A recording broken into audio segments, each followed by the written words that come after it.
Hello. Hello. Hello. Over Thor, there. this is Ellohime. Ellohime, this is Thor/Pirate Software. Hello, What do you Ellohime. prefer? Hello. It's good to meet whatever. you.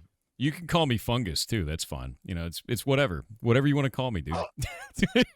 No, they're not calling me Kitten, Chet. No. It's a pleasure to meet you, Kitten. God damn. It's so good. I mean, So, hello, chat. This is the extra voice you can hear, chat, is Bolton, who is one of the devs, who's gonna come and give us some kind of guidance today. So, hello, bud. Good to speak to you. In the flesh, as it were. How's it going? Yeah. What's it like herding cats? You're about to find out. Experienced cat herder, you know. It's I love the cosmetic stuff. This is actually kind of sick. I can just change out my I spent a cosmetics. surprising amount of time choosing my cosmetics. Yes. Yeah, no, I'm really surprised with that. and lots more to get. You know, there's like a battle pass, all this sort of stuff. So you can there's like first class, maintenance worker, all sorts of stuff to collect for your character.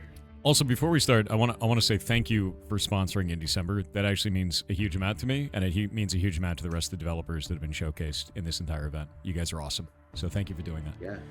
yes, We really love I echo the that indie as well. scene, Thank you. so, Yeah. like, you know, the more games that people can get their eyes on, the more people can find the right game for themselves, right?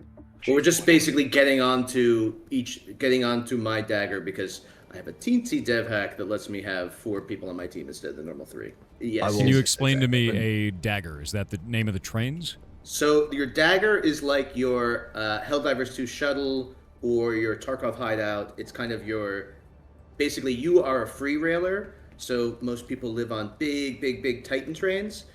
We are free railers. We've kind of taken over a small dagger maintenance shuttle. That's kind of our home away from home. So this is where you extract all your stuff to. This is like you can build and upgrade it and do cosmetics in it. And then this is where you party up like Helldivers and get into match together. Gotcha. Okay, that's actually awesome. Unironically. It's like the fact that it's like Helldivers 2 shuttle, but you can build in it like Rust. So you can kind of deck it out to your liking is one of my faves. I like that we store all of the detritus and all of the mess right next to the engine fuel core. That makes lots of sense to me. I think that's the right place to keep all of your. Yeah, exactly. Yeah. I actually really dig this skill tree too. It looks like you guys have a lot of engineering related stuff in here. It's more than just combat. Looks like there's other stuff. Vertical grips, weapon modifications, armor bench, gas masks. This is cool. And this is also the place where you clean up your dagger. So basically, I think Kronos, if you can try to invite them to my lobby on the ladder over here. I've invited Thor. No, this is actually really sick. Like, I love the idea of having like a base camp that is a train. It's like, I don't know, it's evoking like kind of Mad Max, but trains vibes, which is not something that I would ever think is a combination, and it's kind of sick, dude. That is definitely a strong source of inspiration. Basically, the whole world is trains. So you're going to have this sort of your mini train, and you'll be able to move from this one to like a sleeker one. You can get better and better daggers. Okay, so you do get other trains, like upgraded trains. That's cool. Okay, that's what I was just about to ask, actually. Yeah, so this is your rust bucket basically, and then you get gotcha. Sleek. And the aesthetics are exactly where I thought they should be. Yes, I do have a very important question. Can we multi-track drift? We're working on it. Good, fantastic. Wow. We are looking at like so we're gonna raid a Titan train, which is kind of like a matchmaking train. Matchmaking loosely, as in like they're 5 hours long at max. But then there's going to be Marauder trains, which is like a persistent private clan train.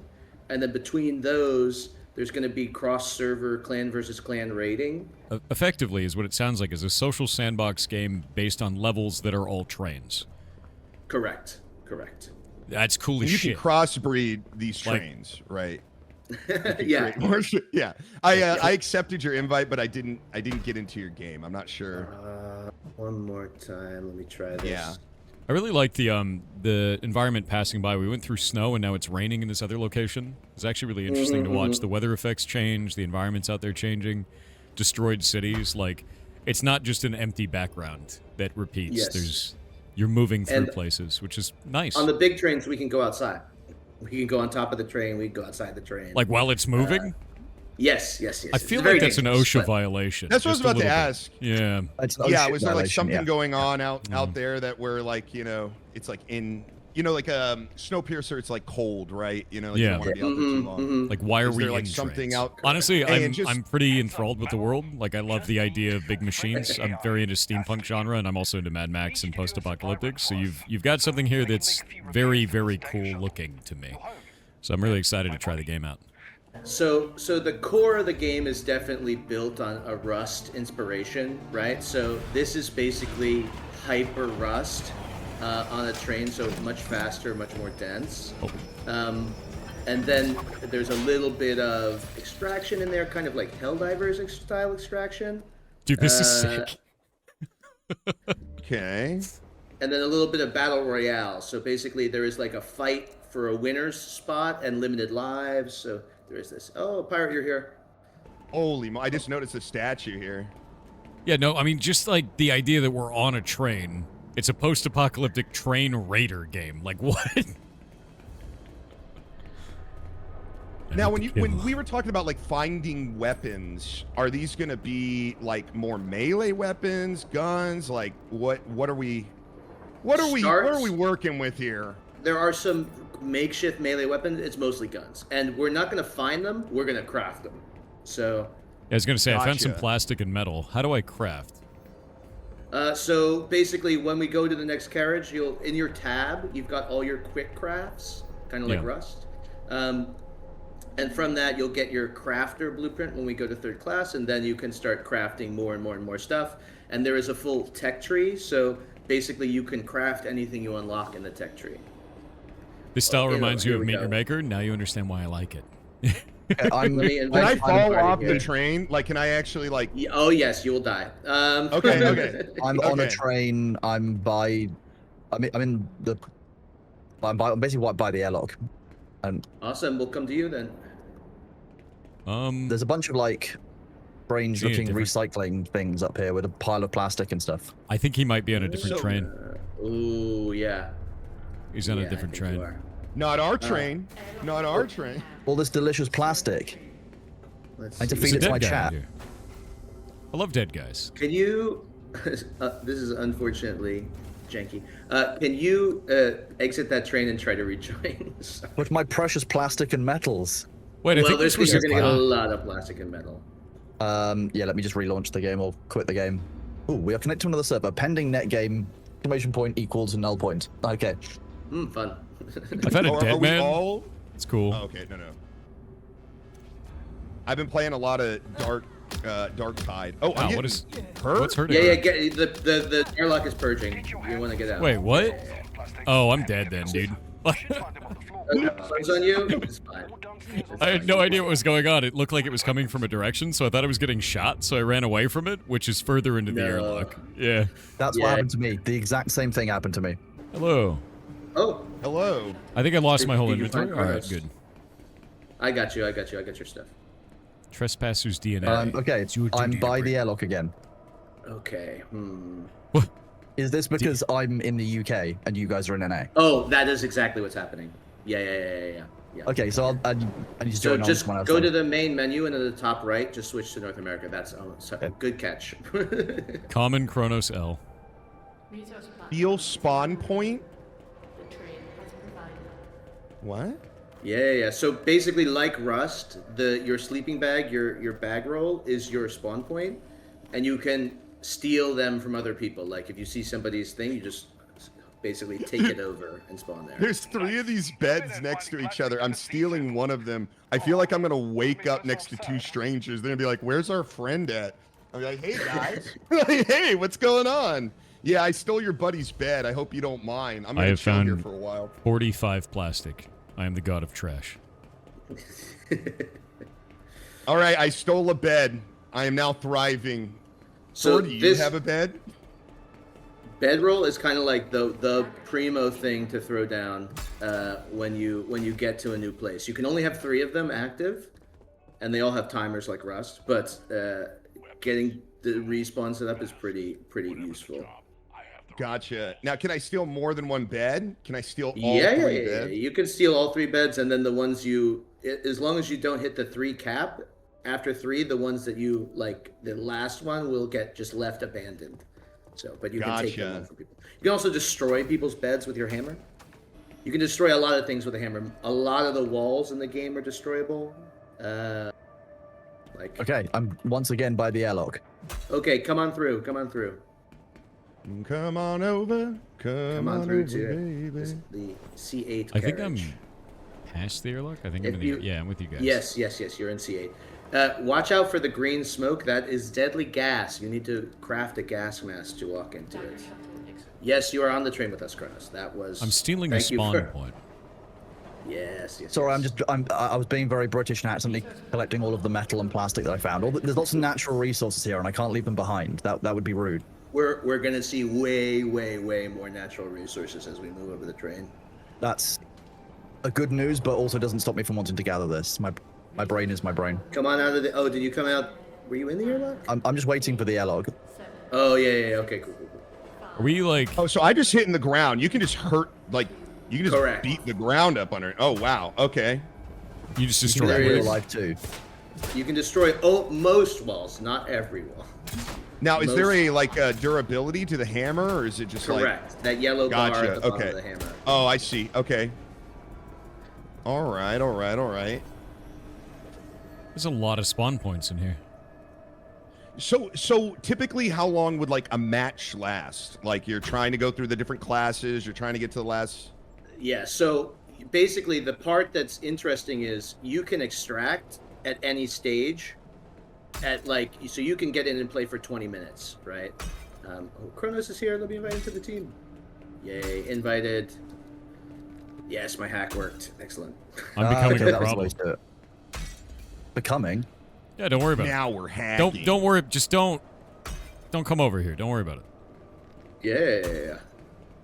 That you can break outside. The air is no bueno outside, just so you know.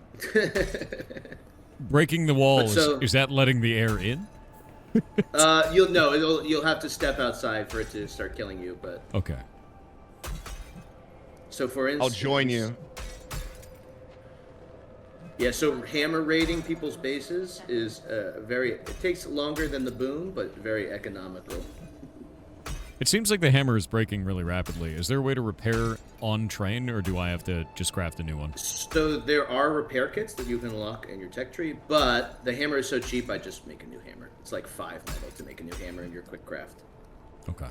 I refuse to be confined by the train.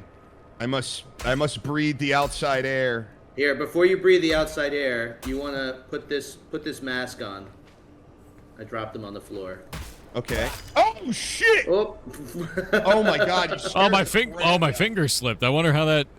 I can't believe that happened. That's. You know what's crazy is I tried to hit you earlier and it went right through you and didn't do anything. I go, huh? I guess we're on the same team, so there's going to be no friendly killing. Oh, and there- now I'm here.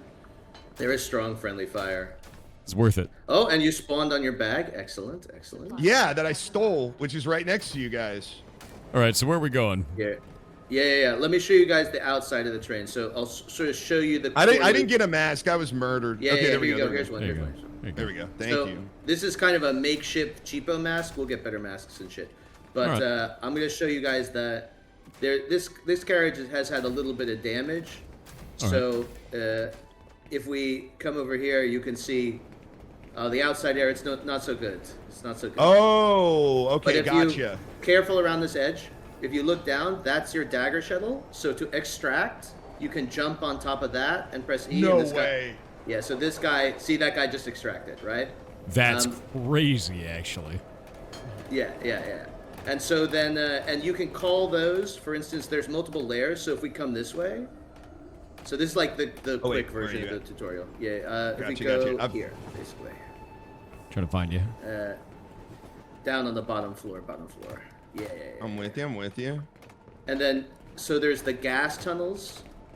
There's Okay. also like further tunnels down there, but we'll just show this side. You can go through the gas here. And the other got a the other poison easy hazard. way to get on the dagger is, yeah. If you just make sure your mask is on so you don't die. Yeah. Is you can summon your dagger at these little side stations, and basically will come a minute later, and then you can jump out that gangplank onto your dagger. So this is like Nice. Your But extraction. there's multiple layers everywhere. Yeah. And then Now, we are can there even. Oh, yeah. Go ahead. So there do any each other, player have to call their dagger separately, or does it like you can get onto any one person's dagger and it'll just kind of take you off the train? So right now the daggers are there and you can extract any time, but Okay. in the future you'll like call up your dagger. Kronos, just don't let your mask pop or you're gonna die. Okay. Are there any other ways to extract besides jumping just directly on your? No. Right now No, that okay. is the extract. But there's daggers everywhere. So like, or not everywhere, but a lot along the train. There's like Multiple. Yeah, gotcha. Yeah. Okay. Yeah. All right. And then you can even. Oh, see, somebody is conductor. They just honked the horn. So the conductor is like you've got up to the first class and like the front Correct. of the train kind of thing. Correct. Oh. So what does that mean for us? That means that's where we're going. So. They're the one to beat. Yeah. Oh, so so like there's not a lot of PvP happening right now. Everyone's just kind of gathering stuff. Is it normally this Yes. friendly or? So this is kind of the magic here. It can depend. It's very train dependent. If somebody starts going nuts, it can get nuts pretty quick. What is a passenger chip? How does that work? So this is, you see on the bottom left, there is like an infinity symbol with a number next to it. That's the pool of lives for the team. And you can pick up the passenger chips from your own team and turn them in to get the lives back. Or if you kill somebody else's team, you can pick those up so they can't get their lives back, and then you can sell them for credits. So it's kind of like a lives resource mechanic, system. basically. Okay. Ticket. Yeah. But I would say it's pretty friendly in C8, and the as you get through the classes, it gets more and more aggressive.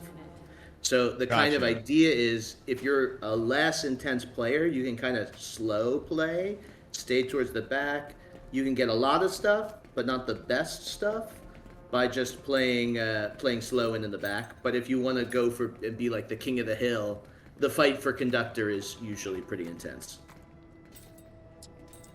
All right. Well, let's rock. Let's get in there and start doing Let's stuff. rock. Let's go to C7. Let's get out of here. We can get more crap. loot up ahead. So basically, the easiest way to orientate yourself on the train is just look outside, and forward is good. All right. Off we go.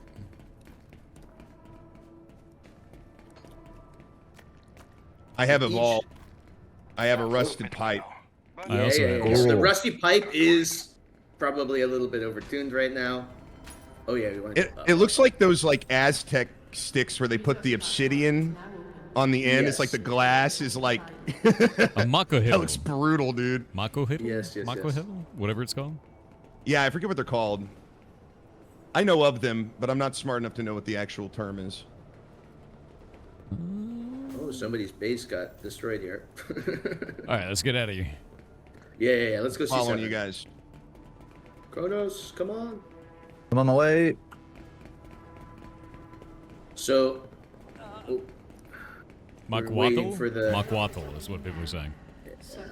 uh, That is what chat is saying. It's pronounced Makwatl. I actually don't know how to pronounce it at all. It's got obsidian on the edge, and they sharpen it, and then they put it into like a club. It's horrifying, actually. Yeah. all I remember is Quetzalcoatl. That's, I'm thinking back to my high school social studies days. That's a great starter kind of creation myth stuff. Mm-hmm. The story of Quetzalcoatl. Okay, so this is a safe zone. Where are we going? Yeah. So we're going out of the safe zone into junkyard. And I'm following you. Yeah. So there's carriages that have these bits here. So down here is a resource platform. This sort of opens on a regular basis. This one's got a minute left, so we don't have to go there now. Don't get caught down there when it closes or it burns you to death. But this is all mineable stuff for mad resources. Oh wow. Okay. So like, we should all work on one. Let's all work on the. This one's got one. 3,000 here. Is there a way I Yeah, can yeah, ping yeah, it? let's Is do there a that. pingable button? Yeah, mouse 3. Doesn't seem to be working. You Oh, hold there we it. go. Hi ho. Hi ho. So So the best part about these is the last hit has most of the resources, so sniping them off other people is hilarious. Oh, okay. Yeah. There's kind of there will often be a stalemate. So where people won't want to take the last hit, so they'll basically try and bait the other person to enabling their last hit. Okay. So every hit is giving me resources instead of it being like a mad dash at the end. That's cool. Correct. And then there is a big jackpot at the end of it that is like even more. Gotcha. And if I don't like this guy next to me taking my resources, I can just, bonk him on the head or whatever. You can hammer him. Unfortunate workplace accident. Yes. Make a gun and shoot him. Whoops. What do you mean make a gun? Yeah, we're gonna make a base. So somebody's shooting somewhere. Oh, you already have a gun. Okay. I see how it is. Hey, look, I got a bunch of resources. I'm the only British person with 2 Americans. I need to get in ahead of the game. That's how that works. Okay. Oh man. Effective. Gotta protect myself. I'm not gonna be judged by British people anymore. Okay. That's a lie. The UK guy was the first to reach for the firearm. We all saw it. Yeah, and we can make a base, so we can throw up a quick base here. So bases in this game are a little bit more transient than in Rust. We just gotta find an open base location here. How do I place this thing? Yeah, I'm trying to figure it out too. Add it to your quick bar. Oh, you can right click. Yeah, right click it from your inventory. It doesn't look like anywhere here is suitable to place it down. Yeah, help me kill this guy, guys. Zones and no build zones. Oh, we're killing somebody. Let's go. Literally, Kronos got killed by a gun. Said it. You all just stood there. Oh, my bad. Oh, you got super stomped. No. Yeah. Turn around and fight him. I don't even know where you guys are. I don't. Hold on. Oh, you're both dead. Oh, no okay. awareness. All right. Zero awareness moment. Well, I got plenty of resources for myself now. You know. Here. We can go back. So I don't think they put bags down in here, so that they're going to spawn in the carriage behind us. So we can go pick them up real quick. Kronos is like, I died. No one did anything, and I jumped on the dude to kill him. Yeah, That's dude, jumping funny. on people is one of the ways you can kill people. If you fall from enough of a height, you super stomp people and kill them. Is that what I did damaged? I super stomp damaged him? Yes. Because I jumped off a hill and then tried to kill him with the axe, but he just shot me to death. That can happen too. But yeah, you have to get some height. Don't go in a red airlock. No. Okay. I'm out. Airlocks are one way, and you will be purged to death. Gotcha. Okay. Yes. Red is bad. Green is good. But the poison was green. Well, look, most green. In development, green is bad and red is bad. That's what I'm learning. Yes. Basically, anything is bad. Yeah, the world is bad. That's actually pretty accurate. That is how you know you're playing an extraction shooter, yeah. So the interesting thing to me is, after we do this, there was a progression tree. How does that go up? Do I get experience for extracting materials effectively? Do I get experience for killing people and monsters? Or, like, how does that work?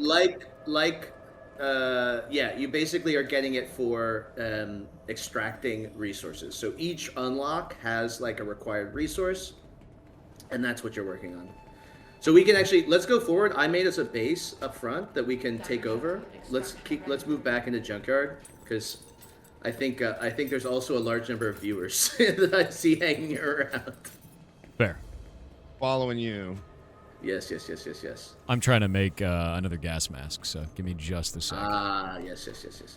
I will attempt to protect my teammates in the future. I'm sorry I let you guys die. All good. Those vicious marauders. I just thought it was really funny because he's like, I just died to a guy with a gun, and I was like, yeah, I didn't even hear him. And then you were like, all right, yeah, that's fine. Well, he sensitized me by shooting the gun early, so I'm like, oh, it's just him. It's just him shooting a gun. They're just mucking about. Yeah, it's no problem. That's very funny. So now this is one. Are there multiple different Titan class, like trains, or is it just like this Titan train, or? Yeah. So we have multiple variants of each carriage that are in different stages of doneness. So basically, this is the most done version right now. The other ones are maybe not as cleaned up and finalized. But the intent is that each session you could load into a totally different train. That's cool. Okay, gotcha. Yeah. And now does the train? Okay, so we're in the 3rd class, right? Currently. Does the train start like looking nicer still as a problem? you? Okay. Where Maybe I'm are getting you ahead of guys? myself. I can only see Kronos. We're right here. Well, I'm here with you. Yeah. Okay. I think Kronos is doing some channel stuff. Yeah, so each class is going to look very different. The 2nd class and 1st class do not live in the rusty shithole that this place is. Right. Okay. I love the aesthetics. And the conductor room is like, you know, the engine is pretty sick as well.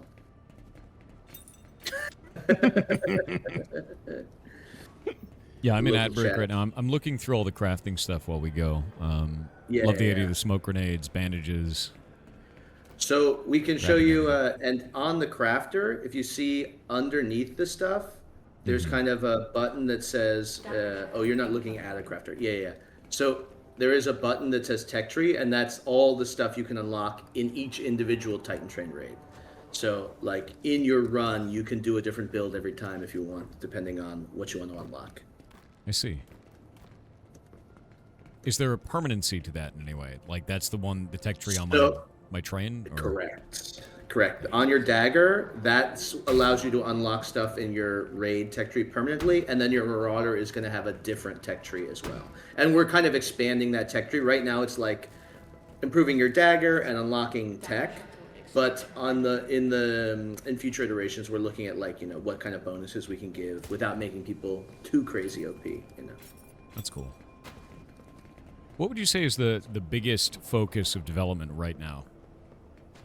I think the big focus is on these core loops and getting them really smooth. Obviously, with any social sandbox game that has a certain amount of violence involved, if you don't tune stuff right, it can kind of just devolve into a murder fest. Yeah. So it's really about, you know, that, like, and I think also new player experience. So we're working a lot on the tutorial because it is a big chunky game to learn, and then I think the last bit is we've been doing a lot of visuals improvements, so tuning that up, that's a pretty good. So, state. like, Ooh. I'm very, very big into social sandbox games. It's actually my favorite genre, like, that I play very heavily. I was actually playing one right before this, and I'm interested. What do you guys feel makes you stand out in that genre? Because it's a tough thing to garner audience for, and I'm interested to see, like, what you guys do that's unique, that you find is different. Outside of just the train setting, right? Yeah. So I think the big one for us is that it's like this entire connected resource economy, but each one is kind of servertized. So I think a lot of this is, like, you know, how bite-sized you can make it or long you can make it, that you can sort of, that there is a tension that naturally exists in each raid of, like, because there's a limited pool of lives, picking a fight with people and just grinding it out can kind of be negative for both sides. So it is really this, like, tension between goals rather than just like, okay, you know, we're are we gonna be laughing or are we gonna be crying in violence? So it's kind of this natural tension that evolves that I kind of really like, and it borrows a lot from Rust, but unlike Rust, this is like, you know, you don't have to play for many hours to progress. And you're always going to have somebody right on your doorstep to interact with because of the density. And we're trying to make it more dense. Right now we can run 75 people, but we're trying to get higher and higher until we get to a number that we think is, like, most fun. With Are the there levels any being... PvE elements? Sorry, go ahead. Oh, no, you go. I was already asking stuff. I was just going to ask, is there any PvE elements to this? Like, are there going to be any enemies outside or any dangers outside of players? So right now there are not. We're working on some bots to sort of, like, if you were to be super violent in this carriage, a basically T-1000 Terminator bot will spawn and hunt you down. But Oh, wow. we want it to be mostly driven on social interaction. Gotcha.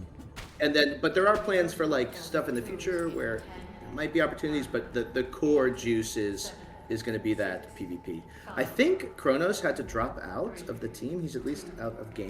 Yeah. There was a big old set of crashes. Like my FPS went down to like 5, and then it was pushing all the stream and everything. So I'm just having to rejoin completely. Okay, cool. Yeah. I'm really interested in kind of like servers. the building system in this. So I've got a couple of credits, but I've got this base core now, right? With the base core, since that is we build it on a Titan train, right? Like on this. Yes. And that means that it's only here for the duration that we're on this Titan train, right? Correct. And so my true base is really back on mine. What is stopping me from jumping in here, grabbing all of these basic resources and then leaving? Are there more rare resources deeper in? Because I found parts. Okay. So that'll be stuff that I need to build things. And the rarest resource. Go ahead. Sorry, the conductor. Well, who's the conductor on your train currently? Because I want to make sure we're on the same train. Quantum and Diesel. Okay, so no. I told it to reconnect and it didn't reconnect me. Okay. Well, There you go. So. I also love, I'm finding like lore pieces, like I'm opening up these garbage bags and they actually have stuff in them. This is no ticket, no problem. So it shows us we can go to the next class without a ticket if we break a barrier in the undercarriage. Like little pieces of information like that is very cool. It's nice for world building as well. I like that. Yeah. Ella, by the way, you were just getting pickpocketed. If somebody's crouching behind you, they're pickpocketing you. So just watch out for people doing that. Yo, I don't can't join take your stuff train. from me. That's not nice. I'm open mic, I think. Good. Oh, I'm getting shot. Whoa. From who? Get him. I'm getting him. What was his name? Hey, Thule. I'm being shot. I don't know why he's shooting me. I pushed him because out. you have stuff. Yes. You know? You're a delicious loot pinata. Here, I'm gonna make a base for us real quick. I mean, what do I have that isn't readily available on the floor? Blood in your body. He came back and shot me. He did. Got him. He's Wait, dead. well deserved. I didn't do it. I took his skull. It's mine nice. now. I will wear it as a hat. Yeah, I just can't rejoin the same train as you guys, so Are you on the top right in NA still, or did it maybe Yeah, reset? still in North America. Yep. Oh, I can put his head out, and it has a little Santa hat on it. It's a deployable. I love this. Yes. I You love can that take you- those back yeah. to your dagger and make a skull throne. I want to go back to my dagger right now and put this guy's skull on my skull throne. Oh, there you go. It's a strange way of making friends. Oh, no, I mean, you could build I a made friend your out own of it, skull you know? into a. Yeah, you're building a your head friend just out of parts of, non-friends. Yeah. So we actually can extract to our dagger and try to get back with Kronos on the same train. If you guys have mask, we can just jump out onto our dagger and then re-lobby to get Kronos in. Yeah, let's do it. Yeah, let's Show go. me So how it's to do over that. here. Where are you? Yeah, it's over here. On my way. Okay. And you're jumping for that train down there. All right, Oh wow. come on. Okay. Sick. That was cool. That's a really cool way to Yeah. extract, actually, because you can just leap out the side. Yep, it's fun as hell. I stole a skull. I murdered a man and took his skull. I want to I let see you know how all that this you've is been coming avenged. together. I feel like it's going to be I feel like once everything's set, it's going to feel a little bit more comfortable. It just seems like there's a lot to learn right now. How extensive is the crafting, would you say? Go ahead. It's not quite Rust level, but we're trying to grow on it, right? Basically, let me see if I can find Kronos here. Kronos, try and join the dagger if you can. We'll see if it Yep. works. Do that. Ow. Yeah, so we're constantly expanding. Like we added 3 new weapons for this playtest. So as we add more stuff, more crafting, we want to make it bigger and bigger and bigger. And the intent is for this to be a live service game. So the dev team is pretty quick. So adding more and more stuff all the time. So I would say it's not quite Rust level because the speed and your bases are more like temporary camps rather than the big super bases of Rust. But we're trying to add more and more to the crafting. If you could tell me about this glorious man over here in this painting. Oh, so what's his name? So this man is the founder of the Steam engine. Yes. This is the guy That's who what made it's like. the first train. Say that again? This He's is the the actual creator of the train. historical guy. Yeah, who Let me made pull him up. real life trains. Oh, gotcha. Okay. That's awesome. The guy's name. Let me find it. Where is he? Herbert Trainmaker. George Stevenson was his name. Yeah. I was close. I was pretty close. You were close. John That was Train. close. Yeah. John Train, yeah. Oh wait, he was a British civil engineer. Oh, Kronos is going to be so excited. Oh yeah, I know all about great British engineers. I've tried to accept your invite 3 times, Mr. Bolton. It just takes me to my own train, doesn't let me in. We'll just ready up. So I extracted with some items. Those are no longer in my inventory or in my personal stash. Where have those gone? So when you extracted, did it give you a little vault menu to move stuff over? No. So that might have been a small issue, but basically, Okay. When you extract, you get to move stuff over into your vault, and then use it to upgrade your stuff. It may be that this is. Chad is saying it did. I may have misunderstood that as a completion screen. If I didn't move those items, are they gone? I did the same thing. Correct. Yeah. Streamers and UI is a real fascinating phenomenon that I love. That is unfortunate. Reading is difficult in general, and then put me in the streamer seat. You and win this I'm time, not reading Thule. anything. I got your skull, and we'll always remember this. It may be gone, but that's just because I didn't want it. That's right. So one of my go ahead. Oh, we got. Oh no, hold on a second. I got bamboozled by the mannequin on the. I'm on a train again. Okay, I have let's my ready own up. skull. I'm ready. Yeah, if you guys can ready up here, we'll try to join Kronos then. I no can't click destination ready. Set. Okay. Oh, sorry. 1 sec. I gotta set the destination. My bad. Gotcha. So okay, so we're teamed up in this dagger. Is this a representation of your dagger or like the team leader's dagger? Like who? Okay. This is the team leader's dagger. Yeah. Because one of the best things of these types of games is obviously playing with friends. Ready. Yep. Got it. Playing with friends, right? Are there ever any plans to have like daggers that you share like permanently with other people? So yes, this is your Marauder train. So these are going to be full trains that you share with a group that are persistent. And because they're persistent and we can do cross-server raiding, we can set matchmaking rules between the servers so that like you can only get raided when you're online, or you only get raided by people who are like relatively the same scale as your train. Like so, and that you can really build out into like a full home is the idea there. Gotcha. Okay, perfect. George Stevenson. He'd be so proud of us in our train universe. Where are you on the train? I've just gone through the first airlock. Well, we're right behind you. I found my own body twice, so I actually have 2 of my own skull on me. I'm pretty happy. That's pretty sick, dude. Yeah. Dystopian. I collect my own skulls. That's the only skulls I want to collect are my own skulls. The train needs people to gather resources, and it's willing to clone you many times to do it. I'm fine with that. My body is ready. Let me in. The Contorted bloodlust. corpse is very beautiful. I need to kill. Ooh, piece of candy. Oh, it's Kronos. Yeah, that's where is he? exactly. It's inviting. Kronos, you've died in a very interesting way back here. Yes, yeah, I like to die in interesting ways. That's very important to me. Fair. Yeah, it's fair. All right. Kronos, we're gonna find you, and I think we're gonna try to speed run third class. Oh, hi. You guys Yeah, are I just people out. don't worry about it. I wasn't doing anything. Look at you, just hammer overhead. Don't worry about it. Don't worry about Double-handed. it. There was nothing happening. I'm just trying to, smash stuff. Where are you on the train? In the carriage? I'll make it a rusty Down pad. on the Oh, I got you. ground floor, Got you. smashing plastic You're bags. invited to the party. Thank you. All right, let's surge forward into Junkyard, and we're gonna try to speed run into the upper classes, like the Excuse places me. we deserve to be. Why are you hitting the same bags as me, you absolute fungus? They told you about killing the about stealing the cow. Kittens, get along. Hey, what is Ghost this? kitten. I need more chemicals. Kronos, let's we can get more chemicals the further ahead we run. So I think that's. I'm gonna try But and I'm get a not little bit safe of around the resource. Americans unless I've got a gun. Okay. Yeah, I'm just getting parts right now, setting some stuff up. I need to get bandages and things, and a gas mask. I don't have any plastics. We'll just move it. We can probably get the resources faster in third class, I'm guessing. Yeah, I just need the 5. Gas mask is good to have on at all times. Yep, got it.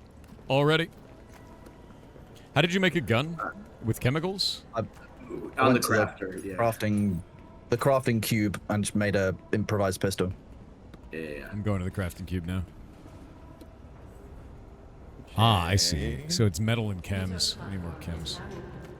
Oh, you can hold E and just walk around targeting things, and it automatically grabs them. Yeah. But Improvement. Small delay. There you go. I feel like I'm just vacuuming.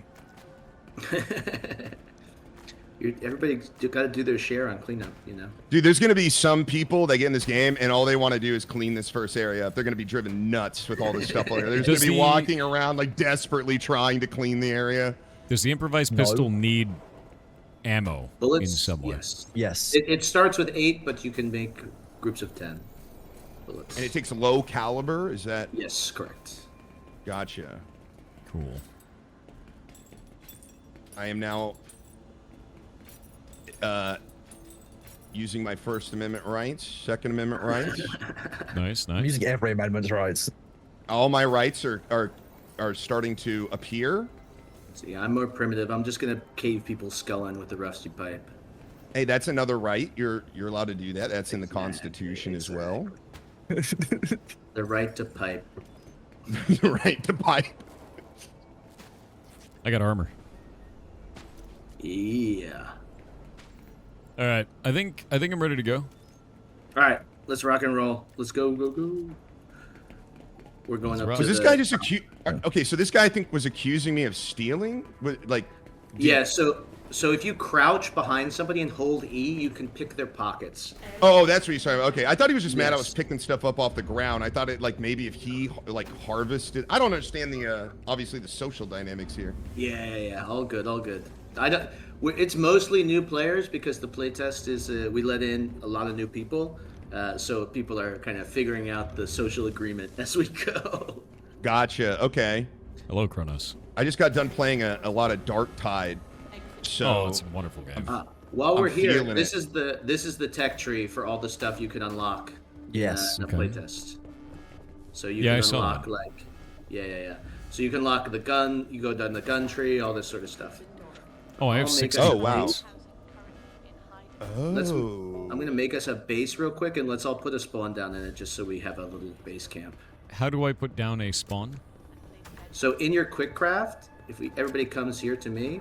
On my way. In your Where quick did craft, you you go? make Oh, a there you bedroll. Nice spawn location here. I cannot make a Yeah. bedroll. I don't have enough plastic. I need 1. I'll go get you some. here you plastic. go. Here you go. Yeah. How do I throw it on the ground? If you bedroll. right click it in your inventory. Got it. Gotcha. Yeah, he gave me some. All right, make it a bedroll. And you can steal that from other players as well. Correct. Okay, and you can pick them up and put them down. Okay. That's And I quite just cool. have to stay near it as it builds. Yeah. So somebody's stealing my one. Oh, that was me. Sorry. My bad. I All thought you good, guys all set this good. down for us. Like I You was just like, looked oh, at I it, can you're just- like, yeah, that's a steal. I'll take that. yeah, that's done. I don't know, man. He's the dev. He's putting stuff down for us. He's, I don't know. I gave you all my plastic, so. Yeah. Do you need one? Here, I got more plastic if you need to put one down. I see 3. Yeah, in yeah, here, I need- so- oh. Yeah. There's more plastic inside. Oh, hold on, teams. Put your spawn down first, so if you die, you respawn here.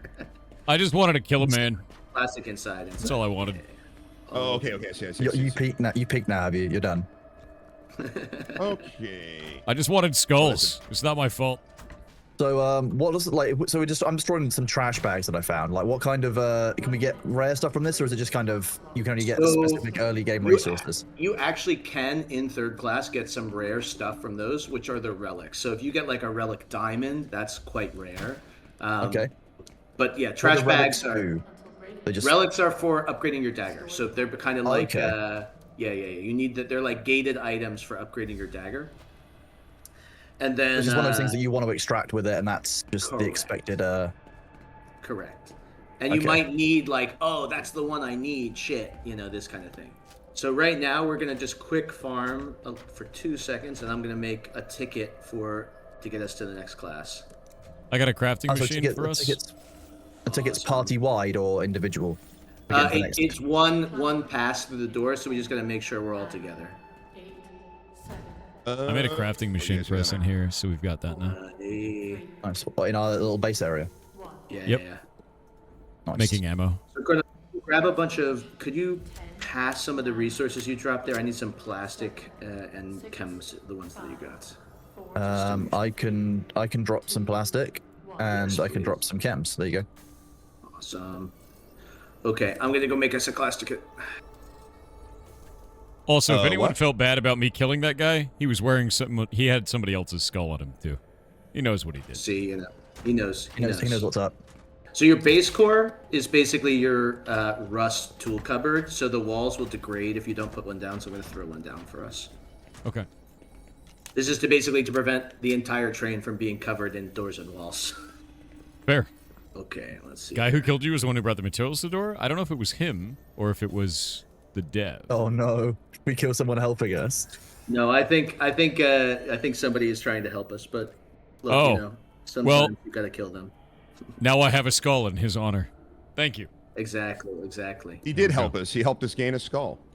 Thank you. Oh, Okay. So now, does everybody have a gas mask? Yes. All right. If everybody has a gas mask, we can actually sneak out of second class right now. Sneak into second. I have a tier 1 gas mask that I'm building right now. Hey. Oh, and you built a resource relay. So this is really cool. When you have a base, it's cool if you've played Rust, but when you have a base core and a resource relay, and you put all your resources in the relay, if they're on the same thing as the crafter, you can just craft directly out of the box. So you don't need to like get stuff out of the box. Oh, thank God. Sort of That's stuff. kind of a drop-off point. That's good to know. I can just leave stuff in there then. Yeah, I can just go into the crafter and make things. the people I play with hate me because I'm so disorganized. I need like a drop point. I just need to drop everything in one spot. I'm and the keep same. going. That's the stream of privileges. You just want a dumper chest. That's what you need. I have a second Somebody- class ticket as well. Yes, we can. That's important. We can sneak out of. We can go to second class with that. So we I all have need a a second class ticket. Yeah. Pirate's got damage. it. Oh, okay, bandages. Okay, make one of those and try to Let's use. Almost died from a fall. What resource? Oh, 5 plastic. Okay, I see. I got it. I have 4 pistols. Oh, we can get pistoled up. Yeah. So Gun when too. one pistol runs out of ammo, I switch to my next pistol. Hey. You can tell that I'm not used to guns here in Britain. That's apparently I think that's how it works. Yeah, so you Do you just know how throw to the work? old gun Do you know how to away. operate that? You just one-use guns and you throw your gun away and you get a new gun, right? That's how that goes. Yeah. Yep. If you 3D print them. That's the rule in Amazing. California, right? Breaking a box. Okay. The boxes Oh are my really good to break. God, there's a ton of shit in that. Hold up. Yes. Oh. Yes. There you go. Primitive ammo, angled grip. How do I put the angled? How do I modify a gun? So if you click on a gun, up top it has different slots. So you probably got a harpoon that only allows the overcharge, but as we get more like the No, I better got a grip guns and a have mag. more slots for more stuff. Oh yeah, nice. 3. So basically, if you click on the gun, it sort of appears in the top, the description of it, and then underneath it, there's those like plus line Yeah. slots, and that's where you put the upgrades. Did that actually change the model in any way, or did that just? No, not No, yet. it doesn't not change yet. the model. Okay. I have the extended mag on it, so I got 10 shots now, and I got an angled grip Nice. too. Yeah. All right, let's get out of here. Let's rock. All right, let's get out of here, gang. So, we can go the sneaky way, actually. Following Once you. you're done crafting, grab all the resources out of the box, and we're gonna make a mad dash for the future. I'm ready. And so, you generally this is a violence zone, the airlock. So you don't want people coming in behind you and killing. Oh, you. okay, so that's generally when you'd expect to have more PvP is going to be during the PvP. People can ambush you, and then once we're through, it's a safe zone, so it's a little bit chiller. That, somebody- okay, that's So, good to know. so you can just blast people in this room if they come through if you wanted Yeah. to. If somebody Okay. plays this solo, do they enter it in a team environment? Can you like queue up with others? Kind It's of like. fully right now. It's fully mixed. I am probably considered one of the better solo players. It's totally playable solo. Oh, there's violence going on in here. I'm already shooting a guy down there. He's oh, down that's below. you. There's a guy out there. Get Your base core in C7 is being damaged. Oh well. That's fine. Anyway. That's fine. Somebody's cracked into our base as soon as we left. Okay, That let's sounds about right. speed run this carriage. And Pirate, you've got the ticket. So if we come up to the airlock, we can just go. We can sneak straight into. I need to second know where class you here. are. There we go. Right here, right here. Careful. If you guys see anybody, we don't know if they're friendly or not. We murder them. Yeah. I see pirate software. They must be a hostile. Definitely Whoa, hostile, get 'em. dude. Kill So 'em. don't press this until everybody else is up here. Yeah, now press it. Yeah, let's go. Right. Watch the door behind us. Yes. So now, are we moving into class 3? Class 2. So this is second class. And when we get here, a little trick.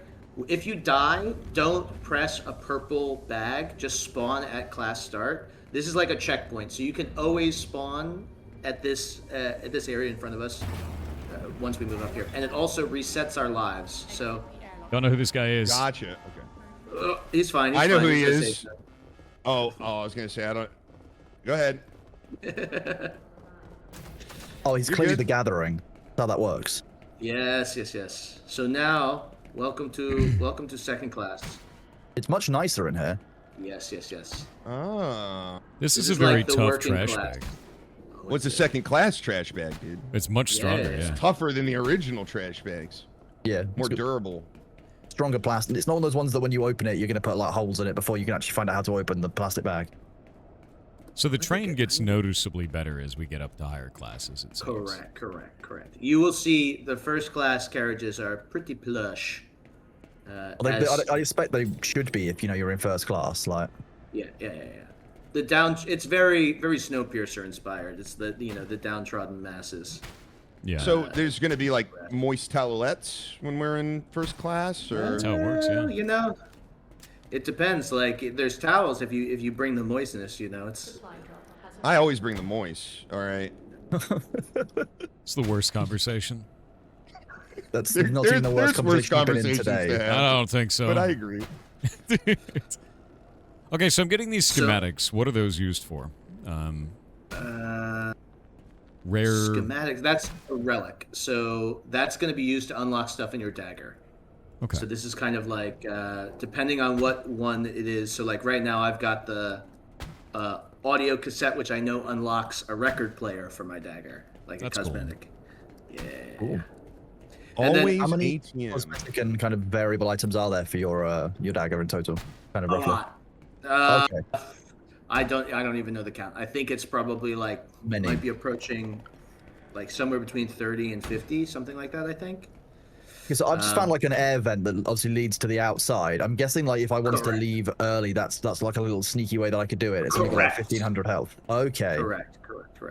And so this area that you're not quite that area, but for instance, like here, this is also a great way for a base. So say we wanted to build a base here, we'll actually just build one.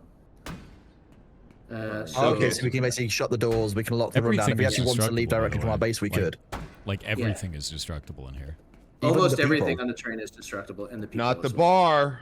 The bar remains solid. The bar is the Look- important bit. You don't want to let that be destructible. Like, Yeah. priorities they are make right. sure that's extra reinforced. Yeah.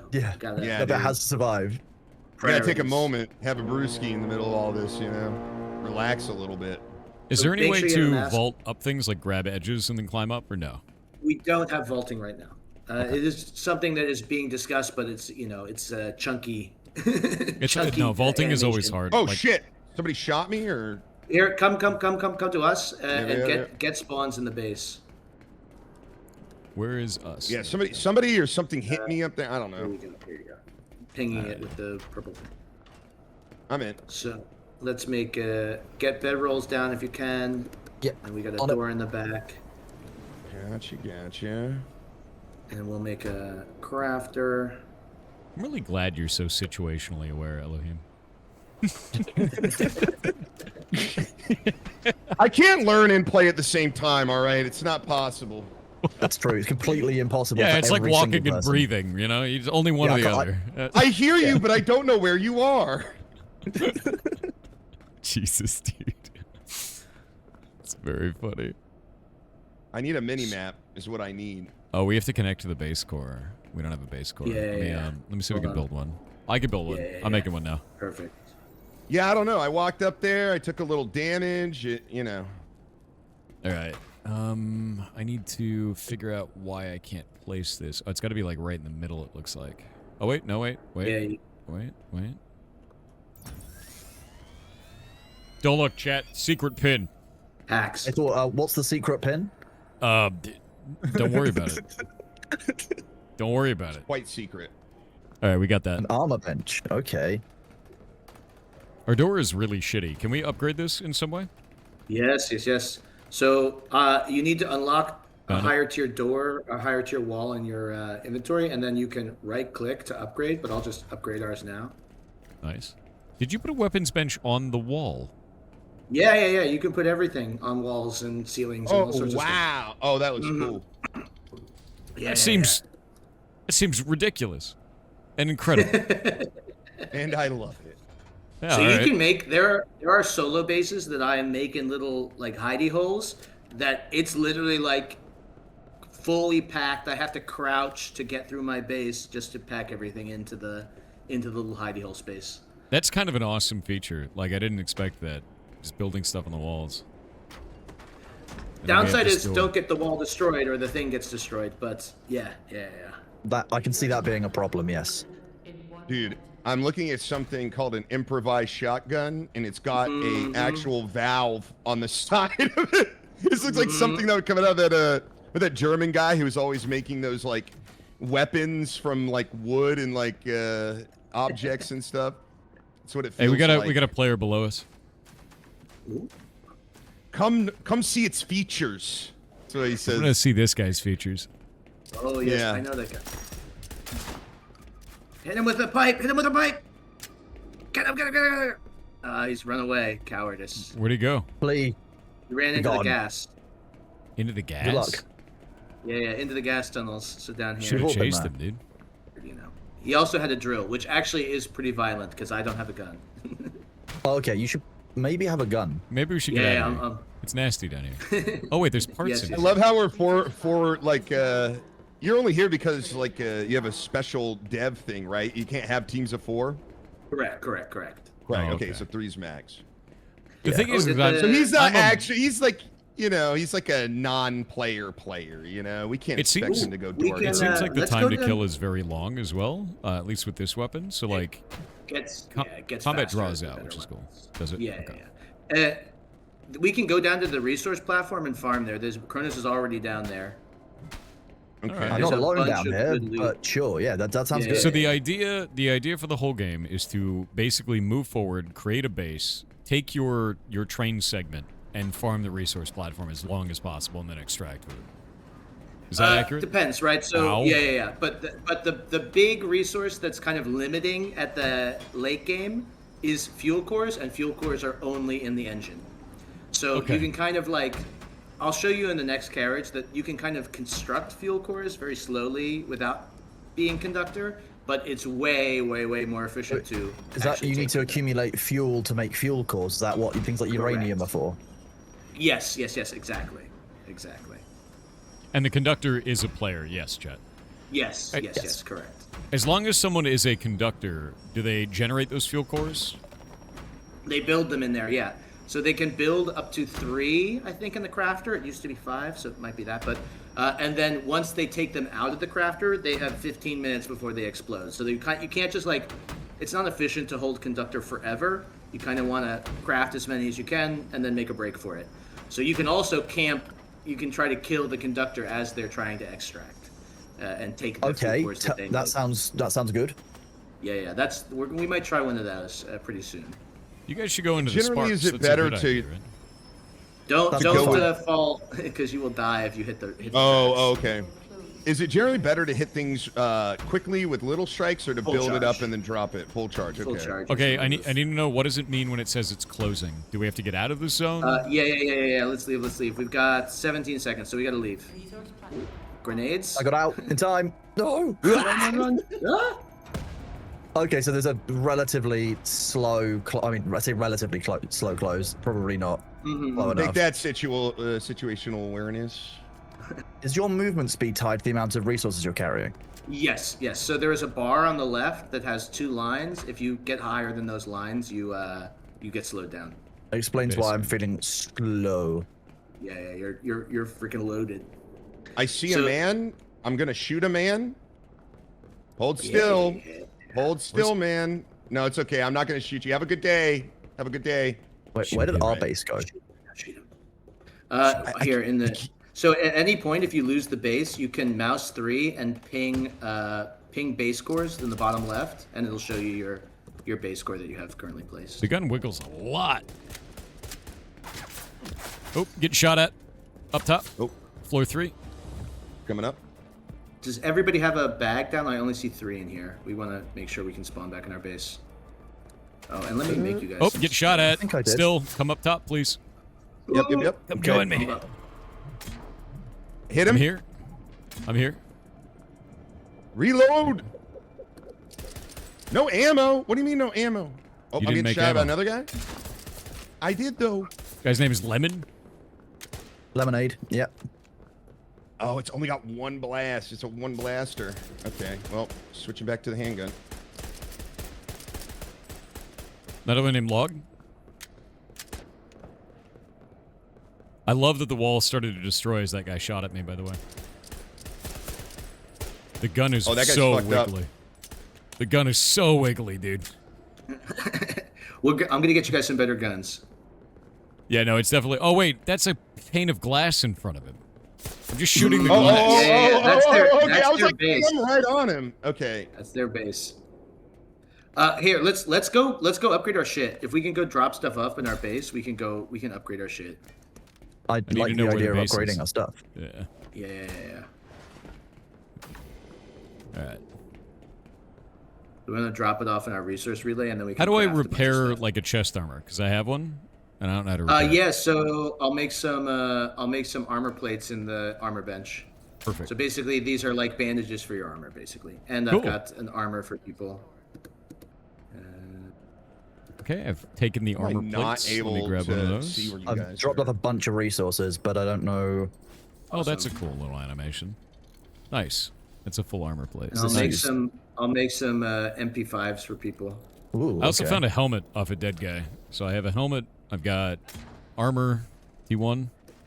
What round? Yeah. What weapons do the MP5 use? They use low caliber. I use the small. Yeah. Low caliber. Neat. Okay, we can make this work. I've got a lot of plastic.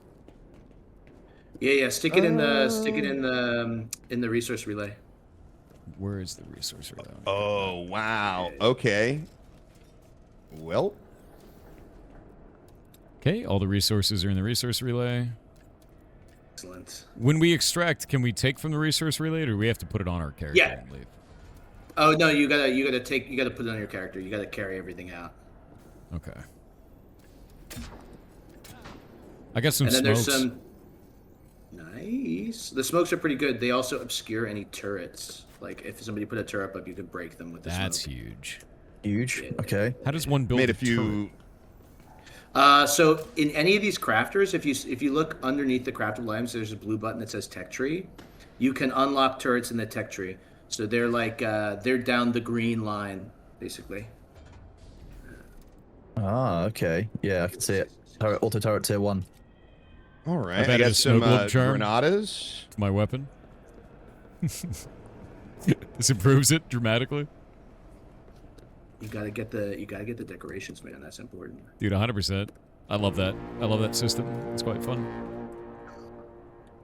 So we're not really in a huge rush against any kind of time or No, Something I'll no. wait. So yeah, basically, you can take it at your own pace. Basically, is one of the nice bits. Yeah. I really like that. So yeah, the trains last 5 hours right now. So as long as you can wrap it up in 5 hours, you're good.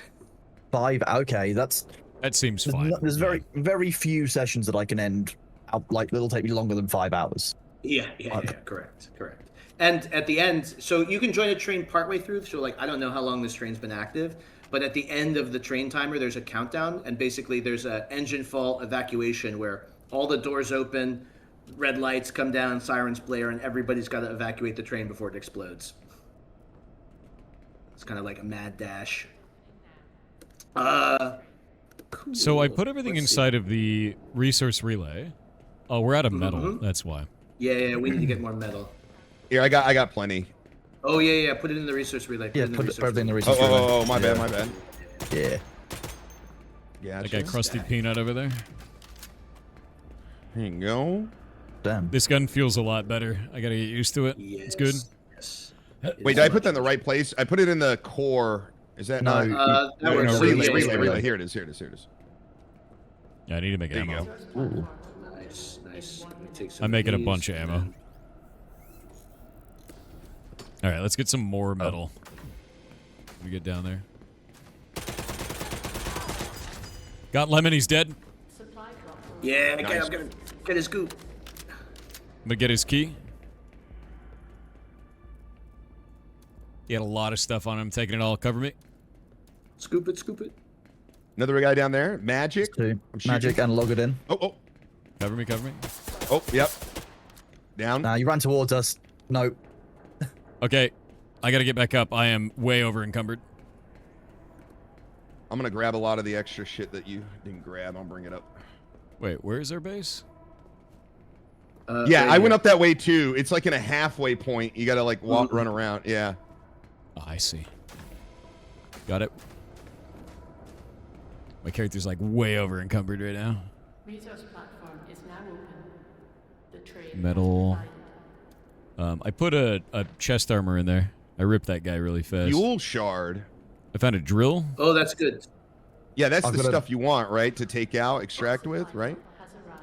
Lemon. Oh, come here. Oh, we're getting shot. Where is he? From where? We were getting hammered. We were getting hammered rather than shot. I caught. Whoa. I got him. Yeah, get Nice, him. good job. Nice. There's a shotgun in here now, by the way. Nice. And I found a drill, so I'm gonna use the drill instead of our sledge. All right. And a repair kit Let's- is nice. And you said the How do I relay use is where we just dump stuff, right? It's the dump. Yeah. Okay. Make a little airlock for us as well. Nice. Oh, that's I use that guy's improvised repair gas mask. It's a T1 gas mask. Okay. I found a Magpul stock that I could put in here. It's a tier 1. I already have a tier 2 on mine. I put it inside of the resource chest. You guys can have it. Okay. Now, eliminates passenger chip. It's got a countdown on it. It's his respawn. Yeah, so we could take those. Here, I'll show you where we take those. So basically, you can always take those to these little cloning vats, and then there's like a console where you can turn them in. So right now we have 15 lives. We're actually like, I don't think we've died. Oh no, that's somebody else's. So you can sell that so we can go to the mall. Let's go to the mall. Why is my character moving so slow? Where can I see my... It also looks like my character's model is going inside of my camera. Is there If you an encumbrance tab, I'm not you can seeing? see how. Yeah, if you tab, it's basically there's a bar on the left. That's how full your character is. I see. Yeah. Where did you go to put this player thing in? I lost Here. it. It's another team, so we can sell that in the mall. So I'm just up is the best way. Oh, gotcha. Okay. Resource platform Going up. It's... in 30 seconds. Yeah, come out this door. How do you here. use like a repair kit, for example?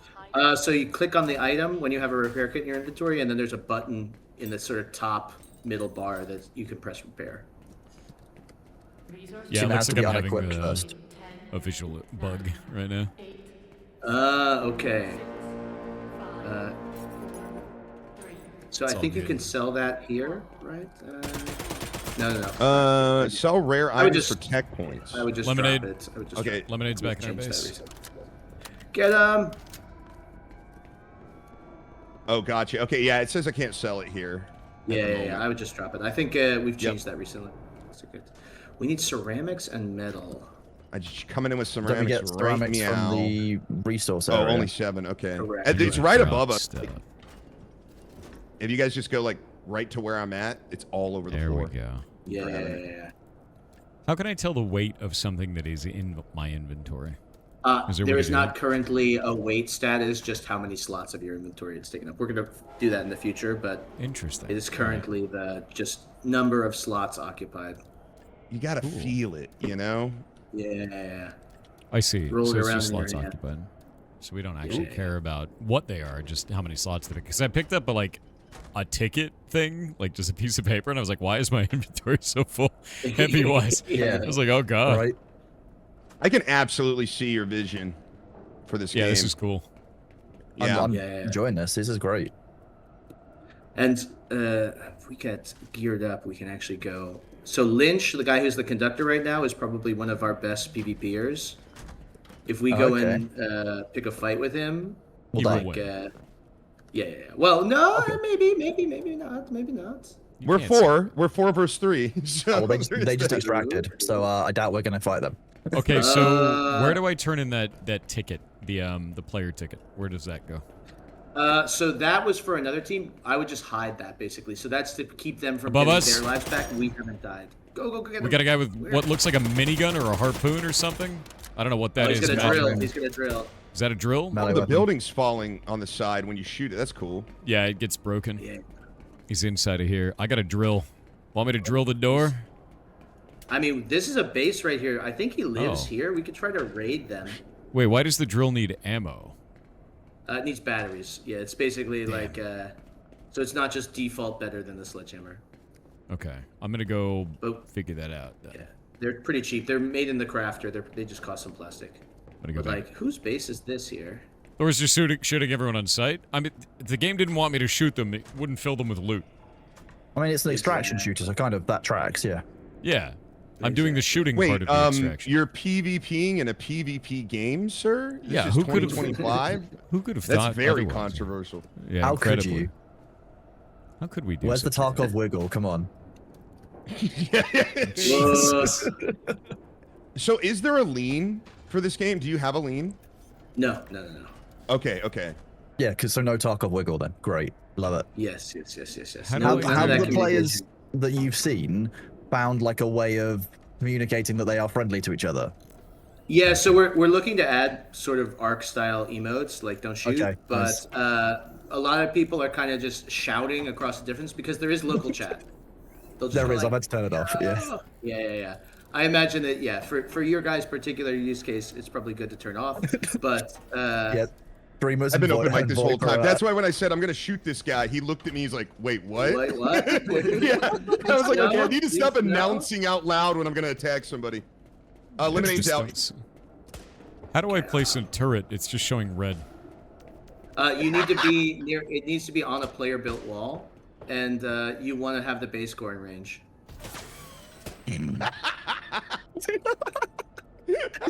just bouncing around. So I just shot him in the back. Here, if we go I'm like, sorry, if we go Lemonade, but here, and then we put a base score.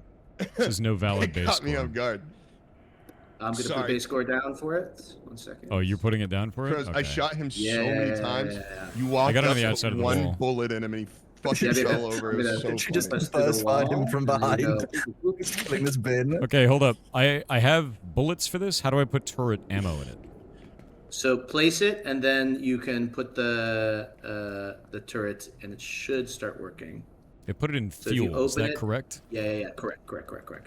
Okay. But is there like a number of relics that, you know, once you've got them, you should probably leave? It's basically if you have the relics that you need, it tends to be the move, right? Like if you've got the ones that are like, oh, I need this for the next layer of unlock, that's like when you want to be like, oh shit, okay, maybe it's time for Oh, me to because there's leave it layers of early out. unlock. Okay. Correct. Generally, like I would say most of them, you can kind of push. The fuel core is like the juicy juice. So it's always valuable to push if you think you can reasonably get to the front and get a fuel core off Hey, the guys. conductors. Come with me. I have a drill. Oh. I will meet you at the drilling place. There's a wall So there. wait, do we know where Lemon lives? Right here. I think it's here. Yeah, It yeah. might be here or it might be this one over here. Okay. It might be raid time then, I think. It's on the same floor as us. Wait, over there. We got Tangos. He's around that Come corner. on. My own body's getting inside of my camera.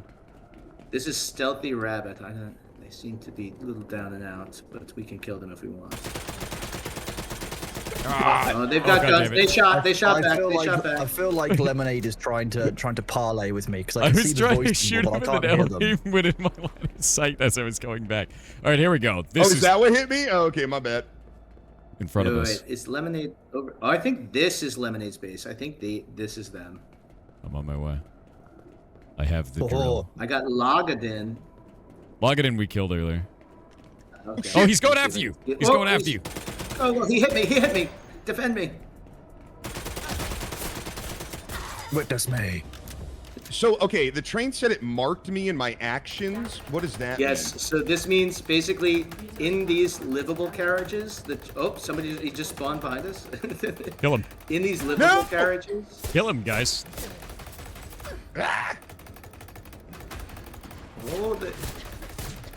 Oh, I like his little dodge, like the little, Killing his thing. like a dodge step.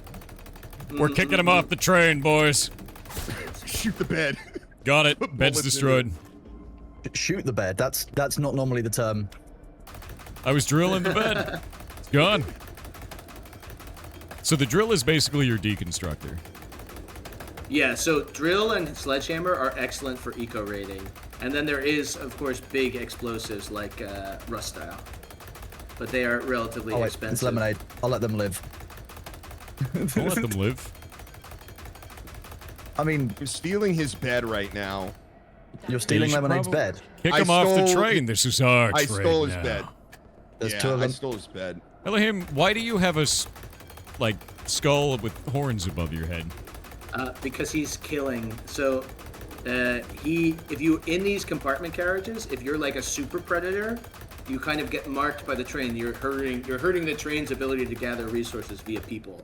And so if he keeps going, he'll get the Terminator bot spawned at him. But we can just go to, as we move forward, it'll clear. Okay, I Also, destroyed his crafting machine and I destroyed his bed. There's another that spawn was- from Ellohime that I'm blowing up. Oh, okay.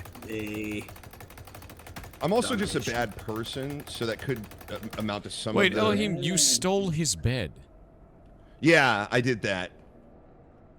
Yeah, I don't know. I looked away, I blacked out, and I came back, and wow, that's my bed. I don't know how it happened. All right. Sometimes you just gotta steal somebody's bed. Hey, man, you said you want him off the train, and so I had to, you know... Get him off the evict him. train. Yeah. Yeah, It's kind of messed up. I just wanted to kill him. I think it's appropriate. He tried to hit me with a hammer. Fair. Ooh, I'm Yeah, all hurting. things in perspective. My armor is destroyed, so I will Yeah, grab so if you- that armor. Grab some armor plates. You can also heal it with that stuff. I think we're in a good okay. spot. You know, we got stuff. Yeah. And I'm crafting our ticket for first class, so like we can go first class now if we wanted to. Dude, sick. I'm in. Wait, what kind of gas masks are those? T2s. T2. Yeah. Grab those. Those are like way better. So you said the armor plating to repair it? Where? at the Yeah, armor bench? it's like bandages bench. for your armor, basically. Gotcha. Okay. Oh, it'll auto Usually- detect how many it wants to use to repair the armor by those things. We or are like out of cubes. It's usually Oh. 2 or 3. two for That was this one, very okay. strange. The armor bench for me no longer has the ability to make armor plates. Did I have to unlock that? Because somewhere? we're out of metal. Oh, sorry. You need to tech tree it. So if you go in the tech tree, you can unlock the armor plates. It's on the. I will put the... I took a couple... I didn't know how to split the stack yet, so... I put some back in the armor bench. There's a Where few do I places. find left this tech click tree? on something, Do I you have to can go back split to that. airlock? Is there no other location? No. You can go. So on any of the crafting benches, there's a blue button that just gets you right to the tech tree. We have a neighbor over there. Blue Don't like neighbors. button. So not on the resource relay, but on anything. Hey, you guys want to go crafted. So kick there's- out another? Kick out another. Oh, tech tree. Yeah. You're making friends Remove him. again, though. I need to remove him from the train. I think he's talking, my God. but I can't hear him. All I can I'm, hear is the I'm drill. gonna fall asleep to that rhythmic pounding, dude. Rhythmic okay. Oh, Don't, don't step into the doorway. Oh! Don't fix Sorry, Yeah, I what turned are you around doing? and you appeared like you would have a my bad. Are you guys hitting each other? We're worse than the enemy. I didn't do it. I'm an innocent bystander. I'm just standing here watching you drill this door, and he smashed me. Millicent That's that bystander. UK Nice to meet you. aggression coming out. Yeah. He can't help Yeah. himself. Well, Give him a there's- melee I'm weapon sending in the knives UK. so far, so you I'm know, almost I out of can't let out my batteries, normal so- stress. No way, we're almost through. I think he's got an airlock on this, so he's got another door on the inside. Oh, so we Gentlemen. can You run guys, home the bases. cops? Yeah, where's our warrant? Battery's done. Oh, there he is. Get him. Here's the other door. Does he have these these windows open? By the way, we can shoot him. What if I throw a grenade in? Whoa! Oh, shit. That definitely did something. Hello? I'm throwing smokes. I just want to see what they okay, look okay. I'm like. throwing another grenade. Okay. Let's Where close is he? these windows Look, and look. finish up this raid. No. Where is he? I don't have a drill anymore. I'm out of power. So we need We'll batteries. get you fuel. 1 second. I'll get you some batteries. My drill is almost Hello? dead as well, so there is that. You can repair. I can get you a repair kit too. Oh, That'd so be you great. can't go through the window. Okay. Yeah. You can open the window, but you can't go through it. Gotcha. Where are the chems for the batteries? Hey, But I again- found a relic lenses. Yes, so this is one of the things to extract. These are for the relic lenses are for getting scopes on your weapons, like permanently unlocking a scope. Nice. Okay, kind of awesome. Yeah. I should probably leave with this. This seems good. Yes. Save it. I will. We can go first class now, actually, if we want. Yeah, let's take it. Let's take a look. I need Oh God. Whoa. Okay. What did you just do? Okay, so when you use the armor plating, if you What? click the hot button, it just does it automatically. You don't have to activate it. And if you Yeah? do try to activate it, whatever you're holding, you'll use. So What did you have in yeah. your hand? Probably maybe a grenade was probably what Okay. it was. That sounds So like I a good threw thing to that. hold in your hand. Yep. Yeah. I clicked what I thought was to activate the armor plating, and instead I put everyone's life in danger. I need So- to read something from my My chat bad. to you. I love Elohime's lack of awareness. That's to you. Yeah. I feel like that's the narrative you've been building, and now I didn't they're have to say it. You know, How I haven't dare talked about you, it. sir. Man uses a grenade on his own face. It's not really my fault. Well, that's not awareness. That's just silly. I mean, Uh-huh. that's just silly goose behavior. Silliness, just a little silliness. Yeah, it's just silly when grenades go off. I was aware the grenade was going off. I just didn't mean to do it. You just didn't care. So you were aware of the mistake that I'm was aware. happening. Got it. I'm aware Okay. of the mistake that I'm As long making. as you were aware Yeah. of the mistake, you know. Yeah. So take that comment and do with it what you I'm will. glad we're all on the same page here Very about the aware mistake. of Yeah. the grenades I'm throwing at my face, sir, or so ma'am, funny. or whatever. All right, do we want to make a Whoever move made for? that comment. I could Do it- probably do that. Yeah, I could do with. Oh, there's different models for the gas mask. This one is made out of. Yes, skins. It's like a skull. I'm aware of the items you guys are making, and I'm taking them. Do we how want do to I make a get that- break for first class? Yeah, I need that battery and that repair though. The repair kit. That I can't Oh make. yeah. Hold on. There's I'll put the repair kit in the armor bench, and the batteries. don't- I think we're out of we don't have- chemicals, we so don't we have don't have metal. batteries. We need metal. Oh yeah. Hold on. Always. Batteries. I got a battery here for you. Oh, I'm coming back. I got that weird bug. Oh. So I have a spare T2 drill that I'll leave in the crafting machine that I've just grabbed from someone's old dead body. So you can take Crafting the pretty machine. much full Ooh. drill T2. What just? There we go. It's inside this crafting cube. Maybe got some ammo, some low impact I would- ammo. I would love low caliber ammo, but I need to make some more. We're out of chemicals, so we need to go farm a I little need to bit. go to But the resource stuff then. Yeah, We can do it in tier 1, can't we? We can go to it in yeah. this class. Let's go to Where first is- class, and it's way more prevalent resources. Which crafting Sure, cube yeah. did you put it in? Oh, found it. Never The, mind. the crafting cube, yeah. I thought you meant the thing, the other thing.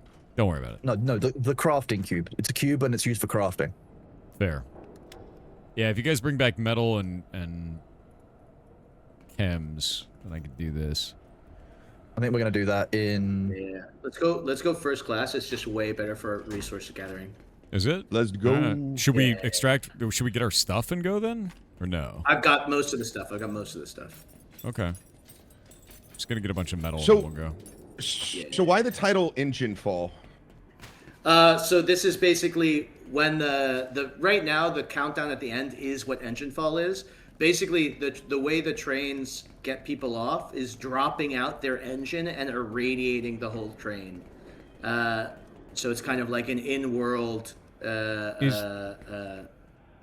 name base. Is the train Gotcha. sentient? Like, why? There is an Wouldn't- AI. The AI that's talking to you basically is. It's not like a fully sentient AI, but the AI's job is. Rule number 1 is keep the train moving, and if people start fucking up the train too much, it goes, better get rid of these people. Okay. What? Okay. Doesn't that kill the train? How do they make more trains? Well, it what doesn't about- kill Well, the train. It just when one it basically train loves another exposes train. its engine. This is the foundry. So each of these like landmark locations, you can also use the uranium stuff that you get from these nodes to make like the components of a fuel core slowly. over Okay. time. You're You not- basically want to accumulate that as you head through each of the classes, and then when you get to the end, you can use those resources to make those fuel cores once you're a conductor.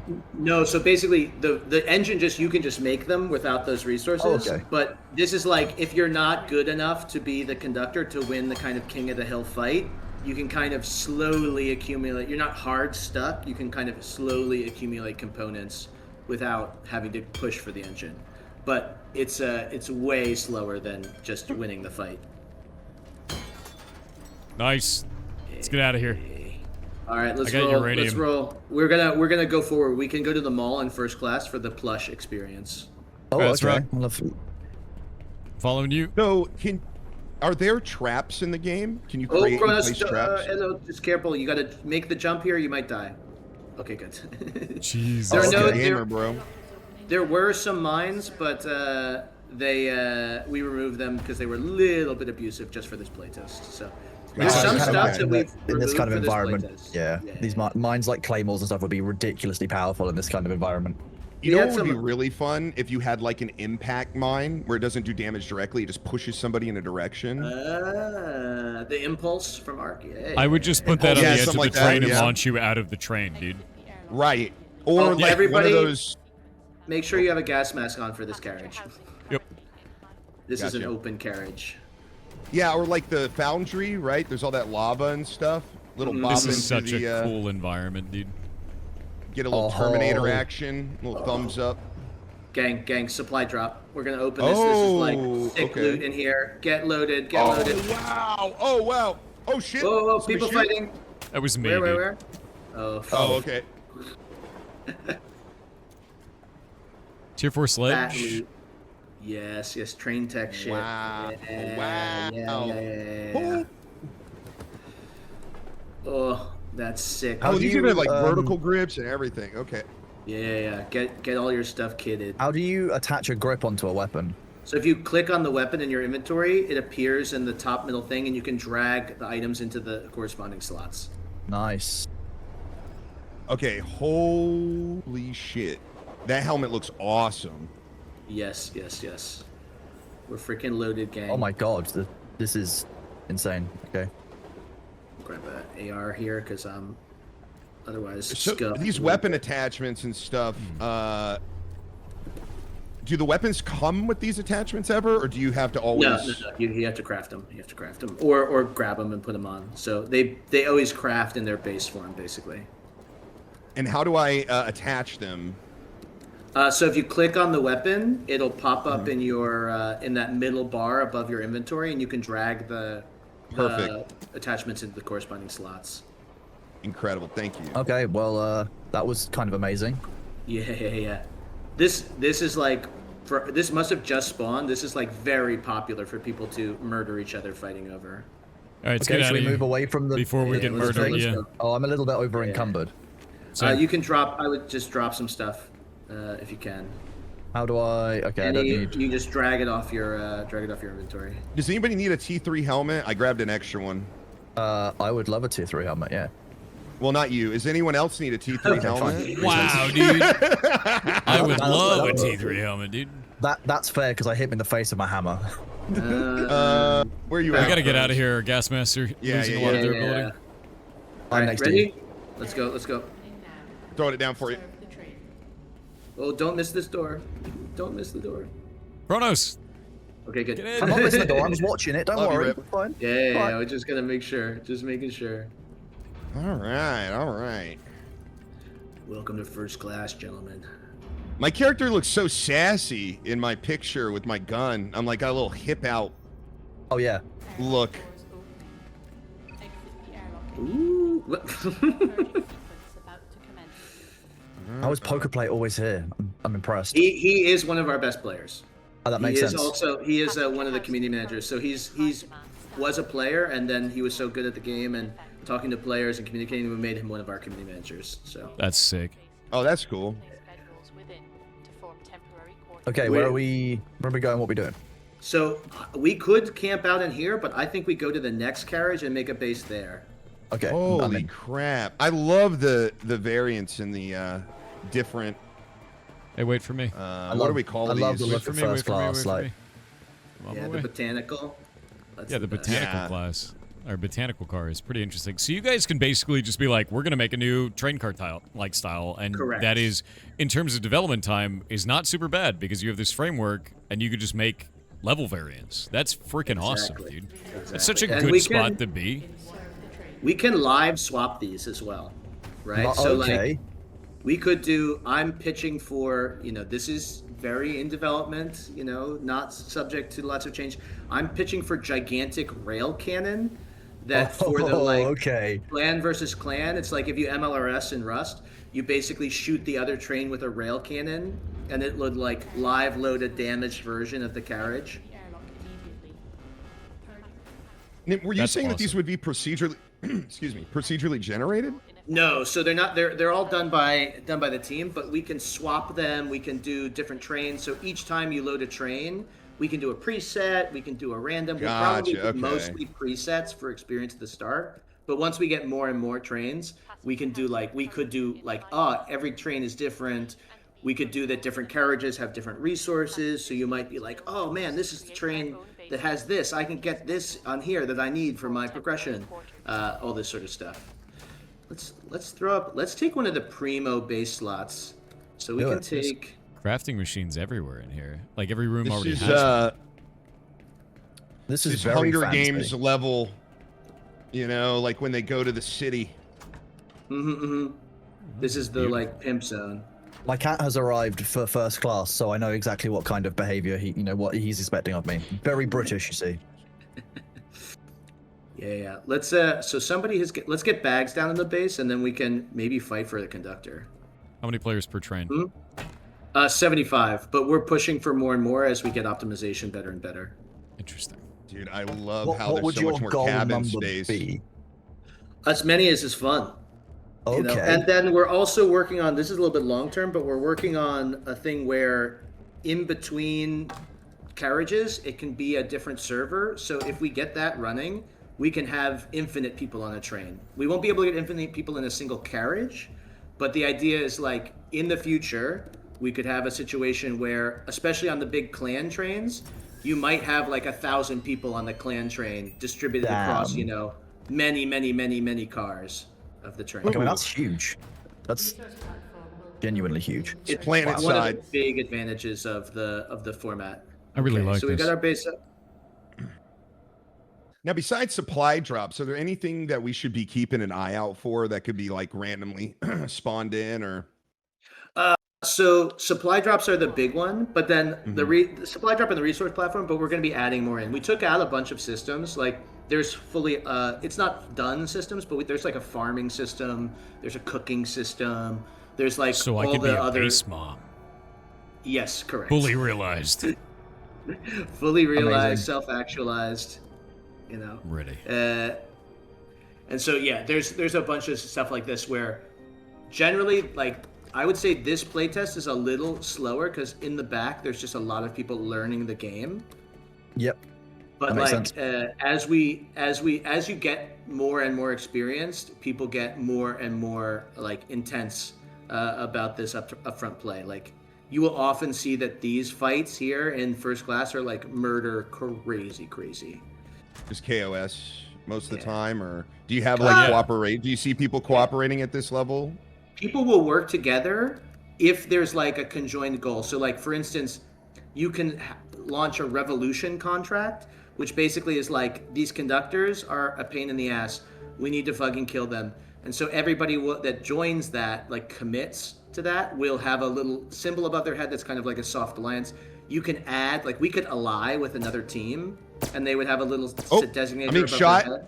Oh, there's a Bottom that's floor, probably, being shot. that sounds like a turret. That's me. So- that was me so- unloading. Something I'm I'm in the kind of wondering safe zone about. now. I What, ran over. Coming to you. what to you. advantages does the conductor I'm good, I'm have? good. Like, can it impose a rule on the rest of the train? Can they change the AI in some way? Is there anything they can do to be a pain in the ass? We are working on that right now. Right now, the most pain in the ass thing they can do is they can do train-wide announcements that everybody hears. Oh, that's fun. That is so. Oh my God! Just start playing Rickroll and then walk away, dude. Yes. This is There's the a- 10:03 train service to London Waterloo, calling at Greater Manchester and No. London Waterloo. I'm done. I'm gonna be the worst train conductor. People You're are gonna tell everyone to people are mind gonna the hate gap all day, every day, dude. it. Please mind the gap between the train and the platform. You're the worst. We Altered. found the most rage-inducing thing that forces everyone in the train to kill the conductor is Baby Shark. Oh, Oh wow, No. yeah, that's not okay. That's a bad time. So, maybe I missed it. Do you guys have plans to allow the conductor to affect any of the carriages? Okay. Yeah, so we've had stuff in before where like the conductor can tax the whole train. Very British of you. Love it. Yes. We have a bunch of stuff like this where we want to give the conductor more agency on the train, and then particularly on the Marauder trains where they're kind of like it is their train, quote unquote. We're going to have way more ability for them to change the rules of the train, for them to control the train's tech tree, all sorts of crazy stuff. That's one of the things we're working on right now. So right now there is a training, like practice train that you don't get to extract resources from, but like you can go there and chill out and like talk to people and this sort of thing, Like learn and this sort of stuff. practice a build base, see how stuff works. And there's bots on that train, so you kind of can get in practice, all this sort of stuff. But we don't want it to, because we don't want people to extract stuff, because then it kind of messes up the progression if you Right. just go PvE. Yeah, no, I was just making because you guys have like just kind of a cool environment in general where I feel like people would just want to chill, and maybe just hang out and watch the hills go by kind of thing. In the future, also, we're looking at like private, not connected to the rest of the game, rented servers where you can do whatever the hell you want. We'll give you the full dev toolbox, basically. So you Oh, were wow, talking. okay. You were talking a little bit about cooking earlier. Are there like food buffs? Because there's no like survival mechanic in this. So how does that work? Yeah, so we pulled that out just for this playtest because it was kind of like a little bit half-baked. We wanted to really punch it up before we brought it back. But there's hydration and food and all different recipes. And they're kind of themed for the train. So you can get like an ear pie made out of human ears. Nice. You can, eat roaches' nests and like, ear cocktails and all this sort of stuff. So, yeah, it's a rather Snowpiercer dystopian themed, but you can also farm, so you can like sort of grow rare fruit. You can grow pumpkins that you can then mine for resources. So it's a kind of crazy system, but So- we wanted to, yeah. I do have a funny moment here. T Money, I see you in my chat right now. I have your skull. Do you want to like put it back in? We could fix Nah, this, right? He's not using that. Don't worry. You just got to come up to first class. It'll be fine. What's really interesting to wow, you took a Jesus. lot of damage That doing took a that. Did you lot. yeah. What's really interesting to me is the idea of like having certain areas be like maybe beneficial to chill and kind of hunker down in. Like, okay, so that like bio Skins. area with all the plants and stuff, like it might be beneficial to chill there and like make better food, be able to grow better food before you push in. You guys, are you guys thinking about that? How each of the areas might be like more abundant in certain resources, and may like you may. Hey, wait! chill there Everybody for works a together bit. in the big asteroid in the middle. Yeah. I'm coming in. Oh wait, I got it. It's out. Oh you god, owned it. I'm so encumbered. Oh Even god. more cucumbered. And but yeah, so there actually is. So for instance, this carriage has a disproportionate amount of chemicals, but also the I'll show you. There's like different sub-layers to the train where you can kind of get a little bit out of the way with your basing and stuff. So there's definitely the idea of, how do we make each carriage feel different? The botanicals behind this is actually designed kind of for solo ratting, like hiding away and pushing for like getting weird angles on people. So I do a lot of my PvP in that carriage. Oh, okay. I was just thinking about like people like hunkering down on certain resources and trying to attempt to like hoard them for themselves or keep other players from them. Yeah. It So seems like I mean, everything's really abundant right now, so it like maybe isn't a thing now, but yeah, we tuned that. So there was a version of the playtest earlier that was a little bit less abundant, and we tuned that because it was just too hard for new players. We're probably going to split up the way the trains work between new and old, like or basically like ELO matchmaking. 30 seconds on resource platform. Yeah, you guys gotta Get get out, get out. Yeah. Enriched uranium. What do? So that you can turn into the third class fuel item, or you can turn that, like sell that in the mall for tech points, basically. Okay, very cool. Like that. So I noticed something kind of interesting is you can tell that this place is like filled with destruction because if you go near the doorways, you can see that the walls around the doors have a huge amount of damage from before we got here. So people have been raiding these bases with like AoEs. Yep. Let's push for conductor. Let's do it. Let's fucking swag on him. Everybody raid. Let's go. Let's Ellohime. go. It's time. Unlock. Oh, who's? I Kill play anything you see. PvE. I think this. I don't know where you are. This. Where is anyone? Oh, there's a guy there. Yeah. I play PvE totally naked with There a you go. sledgehammer. You guys don't watch the doors when you come in here, and there's definitely Oh, a no, I player was- who's trying to follow us in. We No, were I all was pointing at watching. him I and was we were just cheering talking you on. about it. Oh Yeah. god, Kronos has Just caught cheering you Ellohime on, bud. disease. I'm the one that shot the enemy. I was... Hold up. Okay, see so this anything is in the here? engine. If we see people here, we shoot them.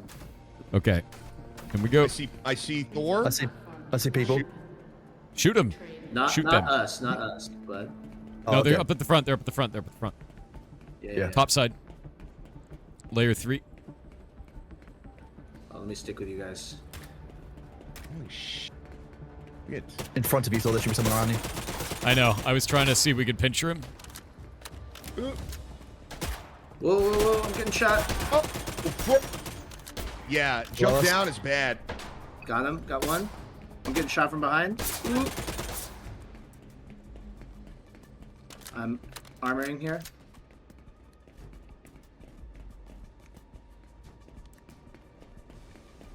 Okay, so we can kind of play. We got one dead. We can kind of play the safe zone a little bit. I'm repairing. No, loot this guy Somebody real quick. destroyed our base core already? That was further back. We're good. Okay. Seems like the Oh. easiest way to discern friend and foe is just the tag over the head at the moment. Yes. Chat. Yeah. Well, oh, who's shooting me? Are there flashlights or anything like that? Because I'm inside of a pipe. Yes. How do I... Yes, you can craft flashlights, but Okay. is it in your quick craft? No. So you craft those in your in the crafting cube, basically. Okay. All right. All right, I'm so I gonna- respawn back at class. No, you want to running back. respawn on the bedroll in our base if you can, but Yeah, I forgot to update because, let's, you know, let's push here. Come on, we're gonna sneak. We're gonna Life. sneak. Come on.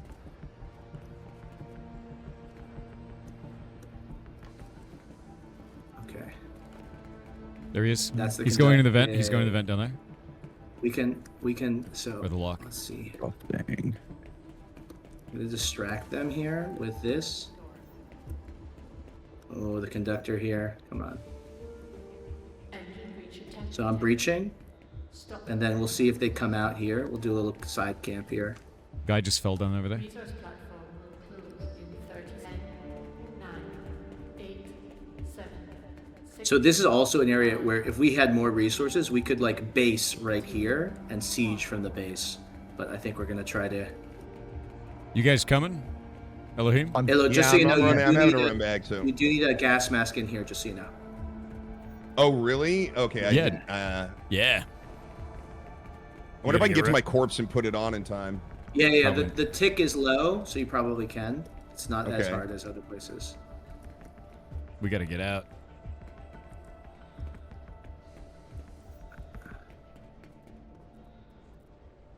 They're like queued. They're ready for it. Yo, we're gonna kill you. Oh shit. I went to loot my corpse and I got By a player or That's by the alright. gas, dude? by a player. It's good news. That means there's people behind us.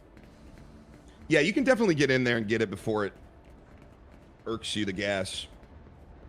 We need to get up in there or get off the train. One of the two. Yeah. I think we get up in there, we try to kill these people, grab some fuel cores, and then we extract. All right, let's I'm go. seeing some people in the chat saying they're having a little loss trying to figure out this game out. Watch from the beginning. The dev's done a great job of running us through this. So if you missed the VOD, just start at the beginning, watch through.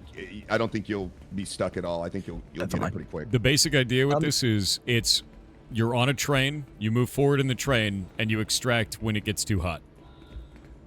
And you get stuff out of the train. You build up your own base.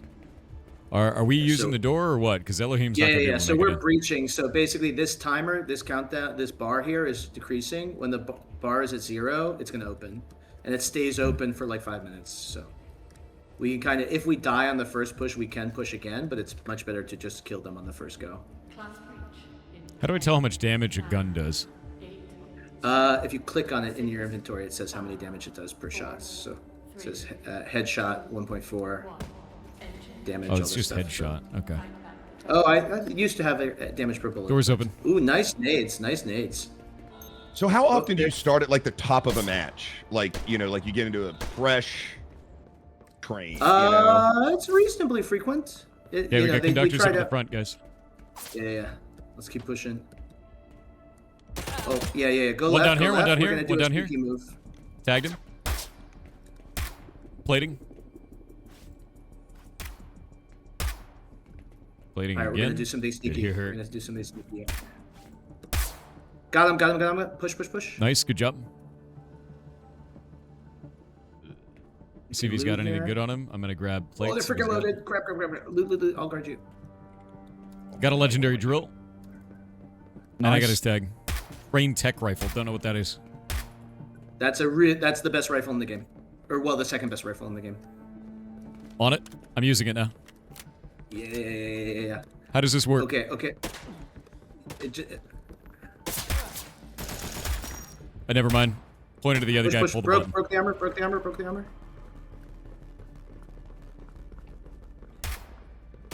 Bet I'm learning. 10 back. Good.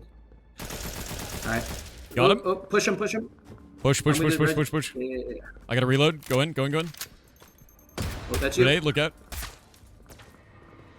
Oh, I need to heal. I'm plating.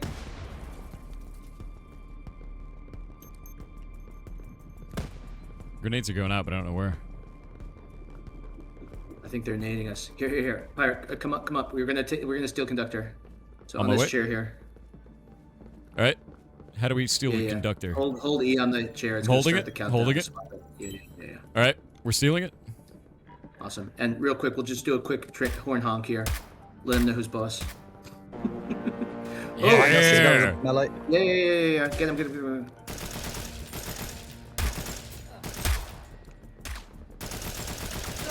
Got him. He's down.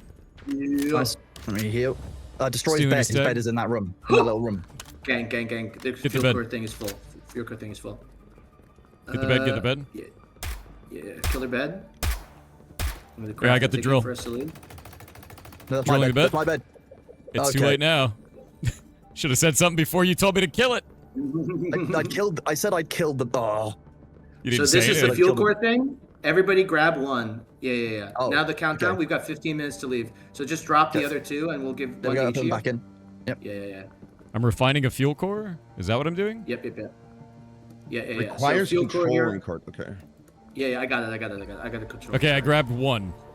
Yeah. And I'm registered as the conductor. And then, hey, do you Now want what? to do a quick train ride announcement? Let people know who's boss. You can do it right here on this thing. Where do? Oh, I don't have my TTS turned on. I don't have the voice turned on again. Yeah. Does anybody have a bandage? Let's get off the train.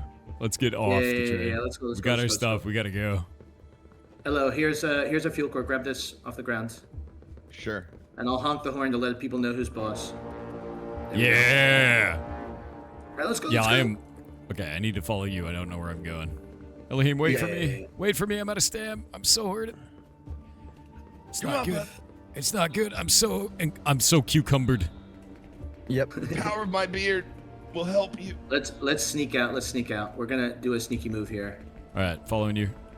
'Cause I have Better be very I'm sneaky, literally sir. one hit. So Is there a way I can bandage you, or can you only bandage yourself? no, you can only bandage yourself. In the future, that's something we were definitely looking at. Is now open. The Wait for trade me. has provided- My cucumbering. Apparently, bones. don't be overweight when you're extracting, or you might not make the jump. That's what people are saying in chat. Yeah, if you do a goofy jump, you can. I'll take us on the good way. Okay. All right. I'm trusting you because I am very cucumbered. Exceptionally cucumbered. Cucumber. Cucumber. I'm full pickle, dude. Let's go. All right, what are we doing? We're going to like we're gonna extract now. We're gonna go the sneaky side way and jump off with the fuel cores. 'Cause Ooh, okay. I think they know where our base is, so going back to the base, I think is like sketchy. Yeah, it wouldn't be like thousands of people are watching us from our own vision right now at all. There'd be no way they could find us. Yeah. Yeah, exactly. Exactly. Yeah, super hidden. None of you most guys would, stealthy. That's tell why I them, don't right? have as many viewers, so I can play the game better and be more sneaky. That's my strategy. Who's shooting? Damn, that Is that dude- us? That was me. That dude was just extracting. I almost killed him and stole whatever he was trying to extract. So now we're calling the dagger. We got to just defend this spot for a minute, and then we should be able to jump off. Oh, Gotcha. that was Now poor extract timing for camping. magic. Is that like a thing? Do people Yeah, just chill but- down Wait, here behind and us, wait? behind Oh, us. this guy. Oh no! Oh, I hit him a lot. Oh, shots back. Santa's down. Right side. It's lag. Santa, no. Santa No. died. No, Santa. Explosion. Yep, grenade. Santa, got I'll here. remember you as I take your skull. They're hugging the corner. I got. Oh, they're behind us. Shut I'm up a dead. bit. I'm down. We got Oh yeah, behind us. Oh, we're Lynch getting Gaming. pinched. Nice. Oh man. I'm trying to come. It's over, gentlemen. Just if the door opens, make the jump. No, make we're the dead. jump. We're dead. Oh, No, we're all dead? down. Yeah, we're all dead. Spawn back in the base. We can actually come back and win. But they're just gonna extract with all of our stuff right there. Maybe, but they gotta loot. And we Which spawn base pretty am I quickly. spawning at? C1? C1. Yeah, I was gonna say, I don't think we have enough resources or time to do anything. Yeah, we're out. I We're done. can't start in C1. Yeah, we might be got. Yeah, no, we're done, dude. Well, it happens. That's yeah. I happens. feel like This is that's the what tough happens part. when you know, like we're covered in loot and streaming. There's Yeah. That's what I'm gonna blame it on. It was not me, or it's just an impossible situation. Nothing we could have done. Following you. Oh well. Yeah, there was See a you later. lot of players there suddenly. Yep. What I happened? didn't throw a gas we got mask jumped on. on by like everybody, which is fair. I'm gonna die from no gas mask because I forgot. Oh Classic. yeah, these are people that I have not encountered before. Ooh. I was killed by Lynch Gaming, so definitely someone you've encountered before. Okay. Yeah. I wonder how he found us. How could he have known? We were so secret. No, We flew too close to the sun. We pushed for the fuel cores, and there was some punishment certainly involved. But Worth. But that's basically if we That's the had made it gameplay. to the dagger, we would have been able to extract all that stuff, use all that stuff to upgrade further parts of your dagger, do the loop again and again. So And here's get more and more. the big question for me then is because we died there and we lost all of our stuff, do I gain any progression at the end of the round for extracting or no? Yes. So when you end this round, you're going to get XP, and the XP you can use to rock your battle pass, basically. So this is right now it's just cosmetics, but we're looking at can we have there be loot drops, item drops as you progress just from XP, right? So it's not only extracting that drives your progression. Okay, that's coming in the future, basically. Do we get XP for like taking conductor like we did? Do we get XP for Yep. all those interactions? Okay, that's cool. Yeah. You get XP for every big node you destroyed, for all the people you kill. Dying gives you a small amount of XP too. So So it there's all XP matters. for a bunch of different stuff. Yep. It all matters. It all adds Just together. throwing it out there, the spawn location screen is really good visual for people that are watching. You got the entrance, third class, second class, first class. All of these like C5, C4, C3. Those are places that we ran through. So if you were watching, this is just kind of like gives you an idea of what exactly you're progressing through to get to the engine. Also, I know we said it at the top of the hour, but I'll say it again. If there's anything about this that you guys are interested in, you like the direction, the vision, the aesthetics, the gameplay, anything, wish list at the minimum. Check it out. Click the links in the chat or in the channel. You guys know wish what to listing do, is but, free, dude. Yeah. That's the biggest thing.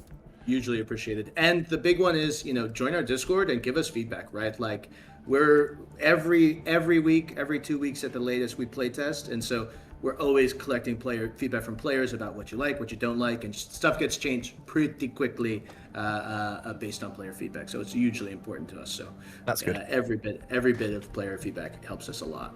I think the only piece of feedback that I would have based on the experience that I have is that last question I had, which is, do I gain experience at the end of the round, right, for that thing? As a new player that's not very apparent, I would love to, like, in run, when I do something, maybe a pop-up saying, like, how much XP you just got for doing the action, because that will make me go, oh, it's not that bad that I just died. Because when I died there, it was like, oh, there was a huge sense of loss, and as a new player, I have no idea if I've even progressed at all. If that makes sense? That's a really good one. I will bring that to the team. That's actually sick. I think we should do that. Rockin'.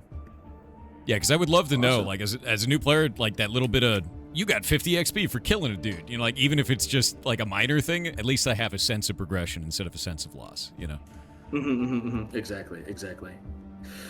Awesome. Well, I really we love can this, by the still make a jump where we can extract here to finish it off, but without the good goop. At least we got some stuff, you know? We got some exotic metals in there. We got some normal. Can we take that back to our base and build stuff with that? Yes. So those base resources are actually important. Somebody's ringing our door.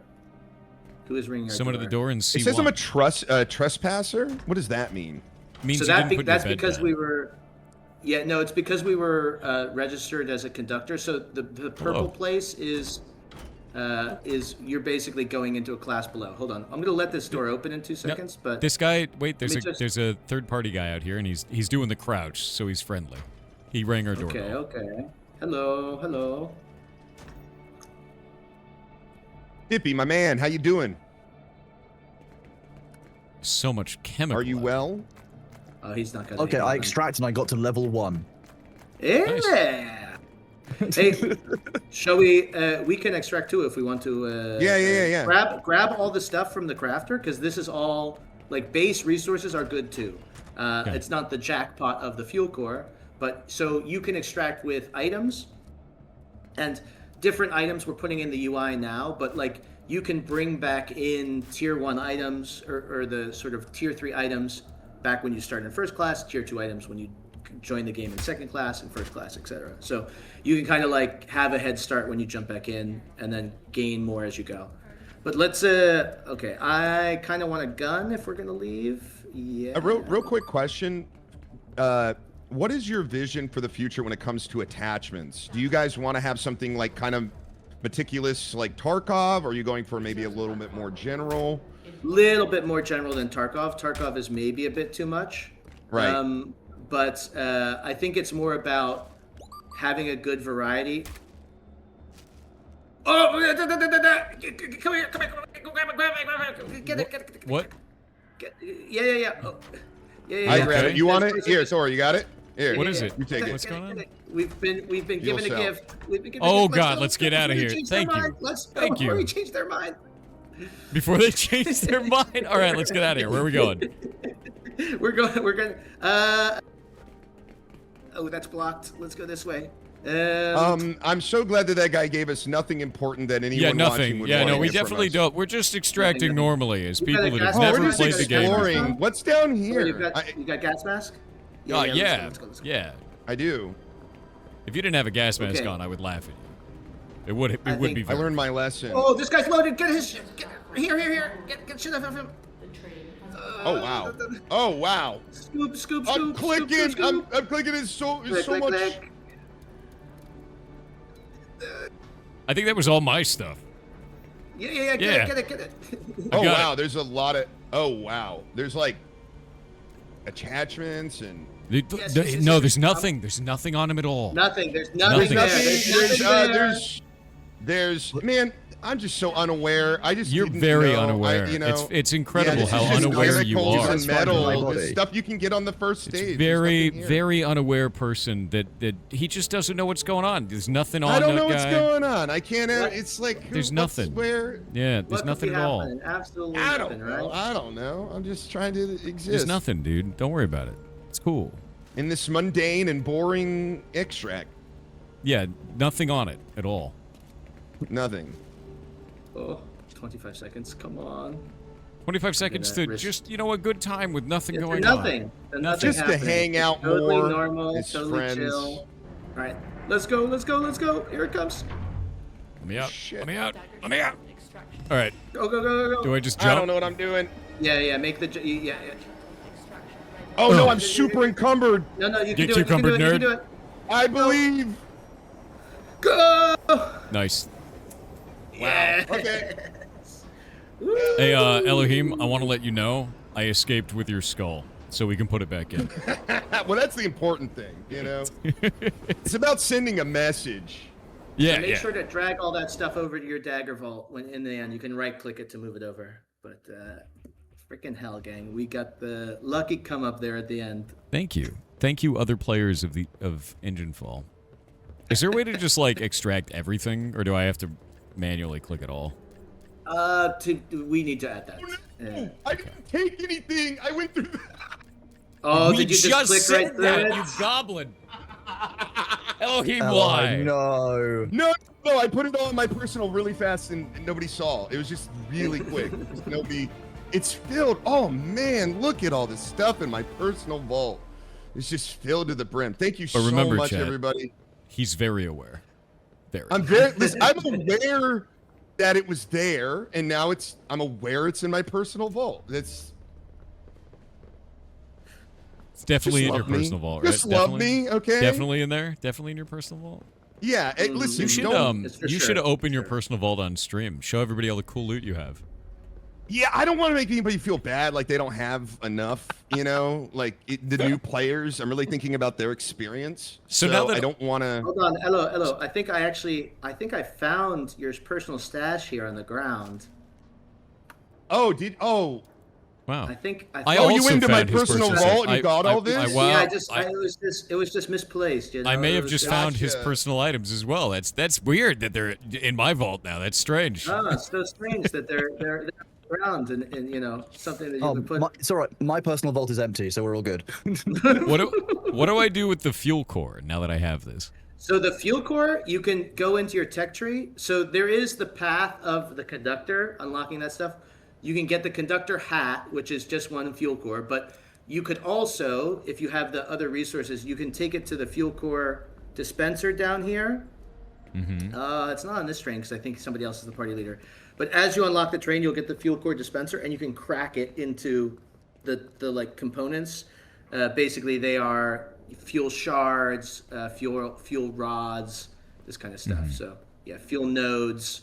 So basically, there's these are the minor things we could have crafted from uranium along the way. So you can crack it into a ton of those. It's kind of like multi-purpose, basically. That's quite cool. But yeah. I'm not pointing fingers. It's nobody's fault, Maybe though we should have some kind of pop-up warning if you're leaving that menu to go, hey. Are you sure you don't want your loot? I would be honest. Leave everything you worked for behind because that should also exist for dismantling somebody on your team's bedroll, because that was what stopped me from rejoining you guys. Oh wow. Okay. Yeah.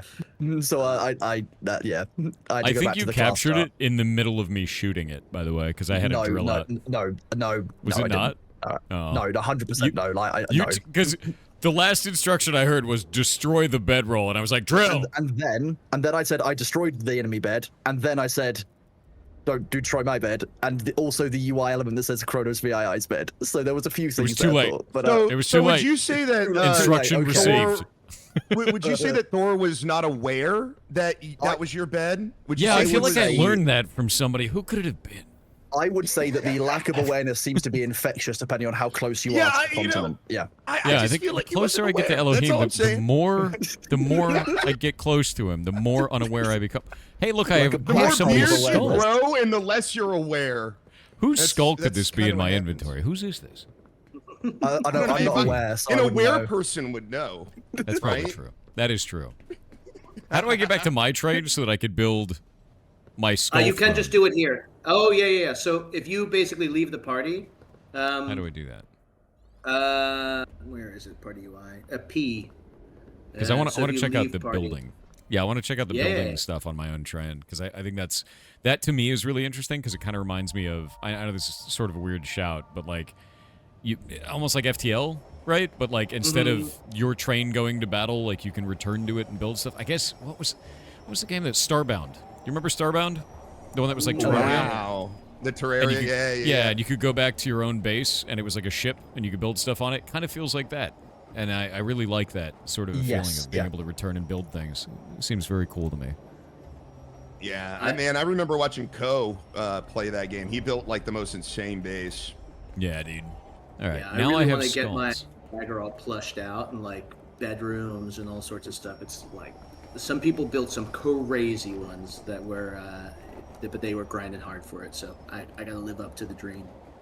So this will turn it into, I can make a fuel core, or I can disassemble a fuel core. Returns a large portion of the components used to craft a fuel core, and that'll give me shards, nodes, and cells. Yes. So that's very valuable. All right. Yes, exactly. If anybody from chat is getting the game and you guys need like a little help, there is a tutorial box like in your train, in your dagger. So you can watch some of the videos in there and give you a basic idea. That sounds too sensible. That would make me more aware of the game, Ellohime, and therefore I'm not going to do that. Yeah, you don't want to be too aware. You Imagine know? learning basic mechanics before jumping into a PvP extraction. Imagine having Wouldn't be me. a toddler's, object permanence. Okay. Well, that's Twitch chat. Thank you so much. Appreciate you. Thank you so much, Thor, Kronos. man. It's Pleasure nice playing meeting with you you. guys. Nice Our hang- pleasure. well, Yeah, nice hanging absolutely. today, rather. Yeah, hell yeah. All right, you guys have a good one. I will see you guys later. See you, dude. Thank you, dude. Great playing with you. Yeah. Okay, well, I will drop out of this call because you guys have got a dev interview to Yeah. do.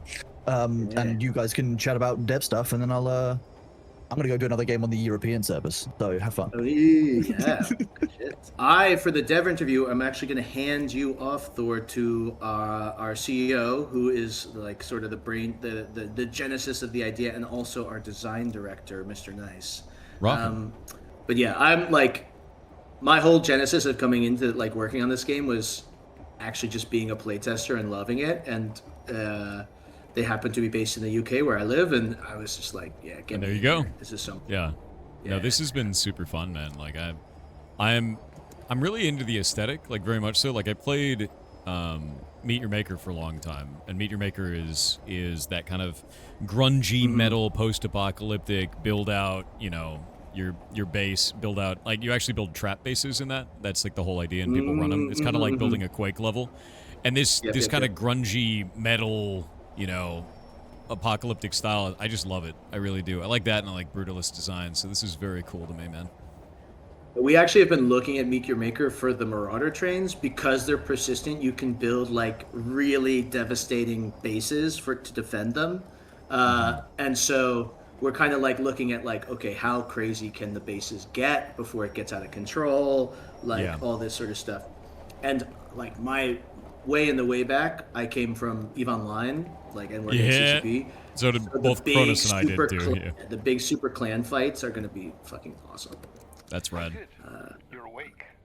Both my guys are in the other channel that we have, not on our Discord, but on your guys' Discord under the Indiecember tag. If you would All right. hand over to them. I will go But head over excellent there. time playing with you. Always a pleasure. It was wonderful playing with you as well. This is a lot of fun, man. Thank you very much for showing us the game. Awesome. My pleasure. Have a good Have one. a good day. GG. All right. Hello. Can you guys hear me? We can. Can you hear me? I can. I'm going to fix my audio levels. One sec. Try talking now. Fantastic. Yeah, I'm speaking. Usual first sentence of every call. Yeah. No, 100%. All right, so if you guys would like to introduce yourselves, talk a little bit about what you do and what you work on. Yeah, can do. Maybe I can start. I can do a super quick intro of myself and then also the project, and then I'll pass over to Marek. So I'm Sounds Fred. good. I'm one of the founders of Red Rover. I started working in the industry maybe 20 years ago or so as a engine and graphics programmer originally. Started off at a company called Reflections in the northeast of the UK that made the Driver games and was acquired by Ubisoft while I was there.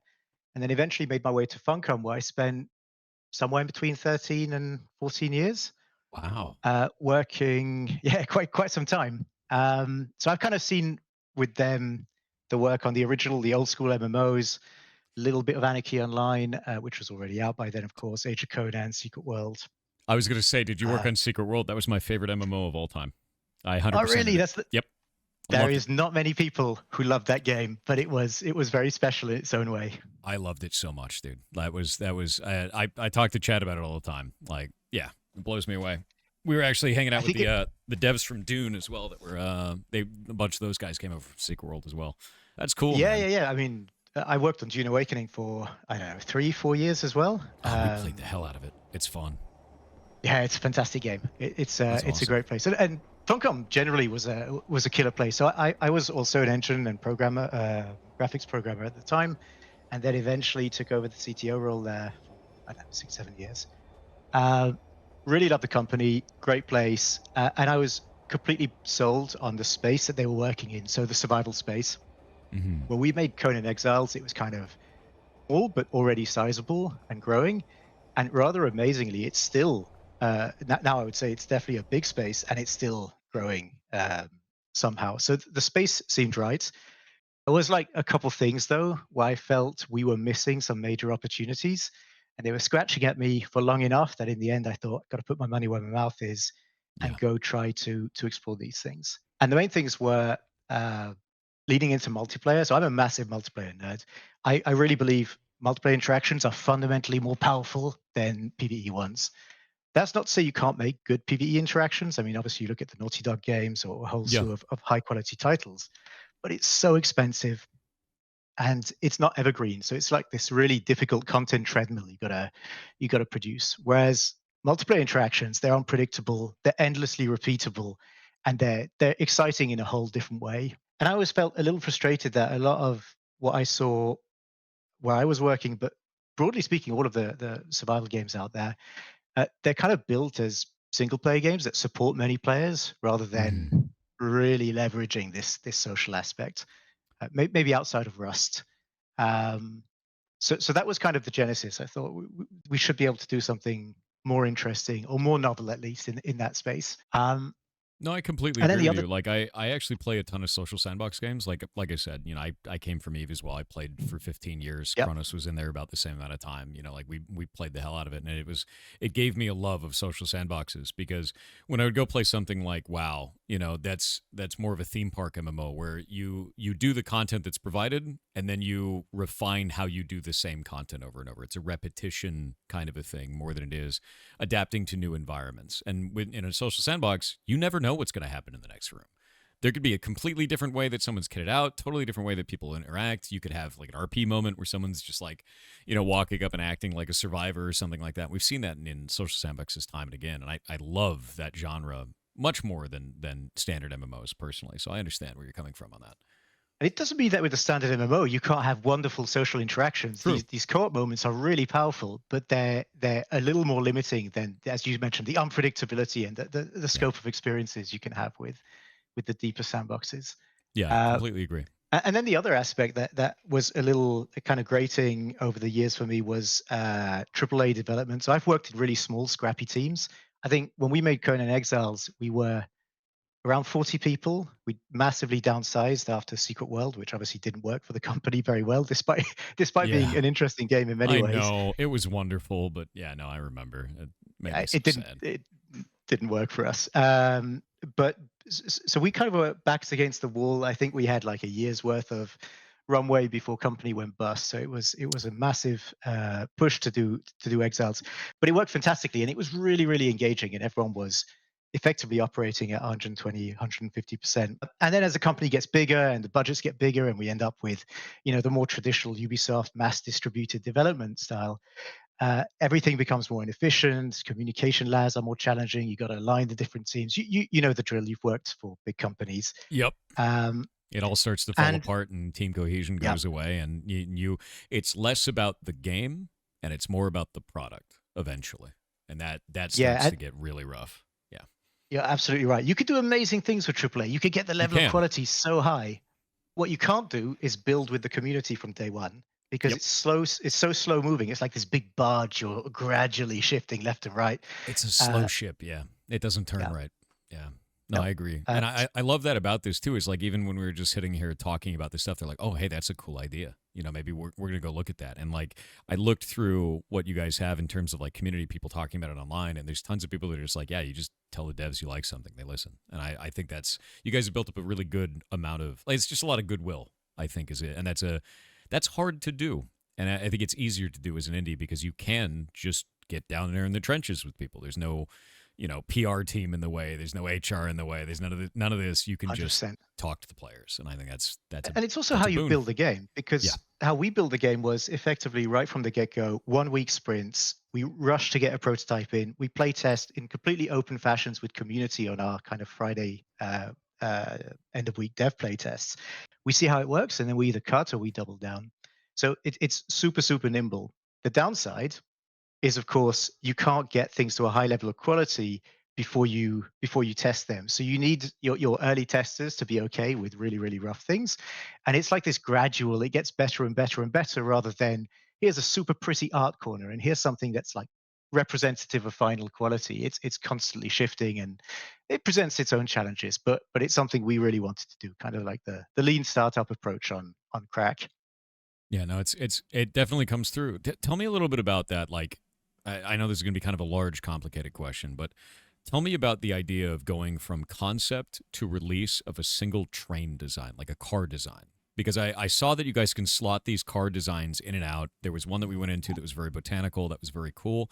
And I can see how easy that would be from the development side to just be like, hey, we're going to make a new car type. Throw it into rotation. So like maybe a little bit about this, about your guys' design philosophy, maybe how you plan it. Like, this is really interesting to me. Yeah, it's a good question, because originally this was part of the appeal of the concept. Not only would allow us to do all of this social stuff, because we reduce the play space from open world into more confined spaces and more social, blah blah blah blah blah.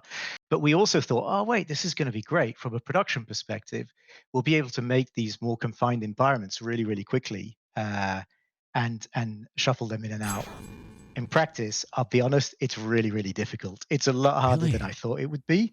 And I think it's actually more challenging than building out an open world space in a more traditional survival game format.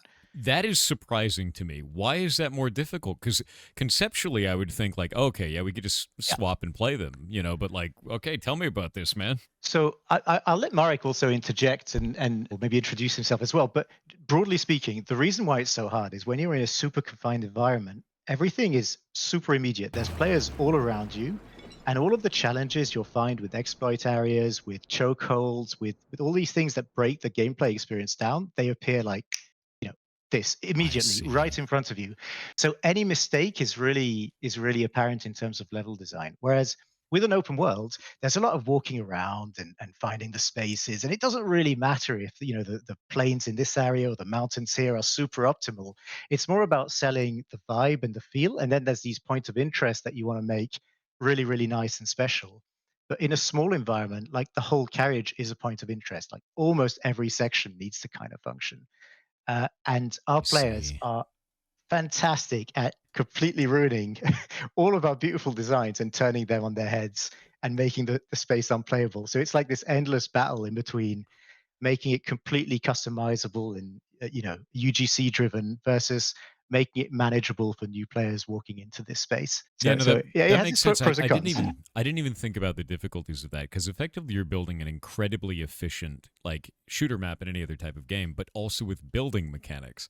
So anything you build, it's almost like you can't have any fluff space at all. Like anything you build has to be fit to function in some way in the environment. That's wild. It's got to be a lot. That internet meme, right, where there's this I can't say a kid or something who's putting the various shapes or blocks into the It receptacle. goes in the square hole. Yeah. Exactly.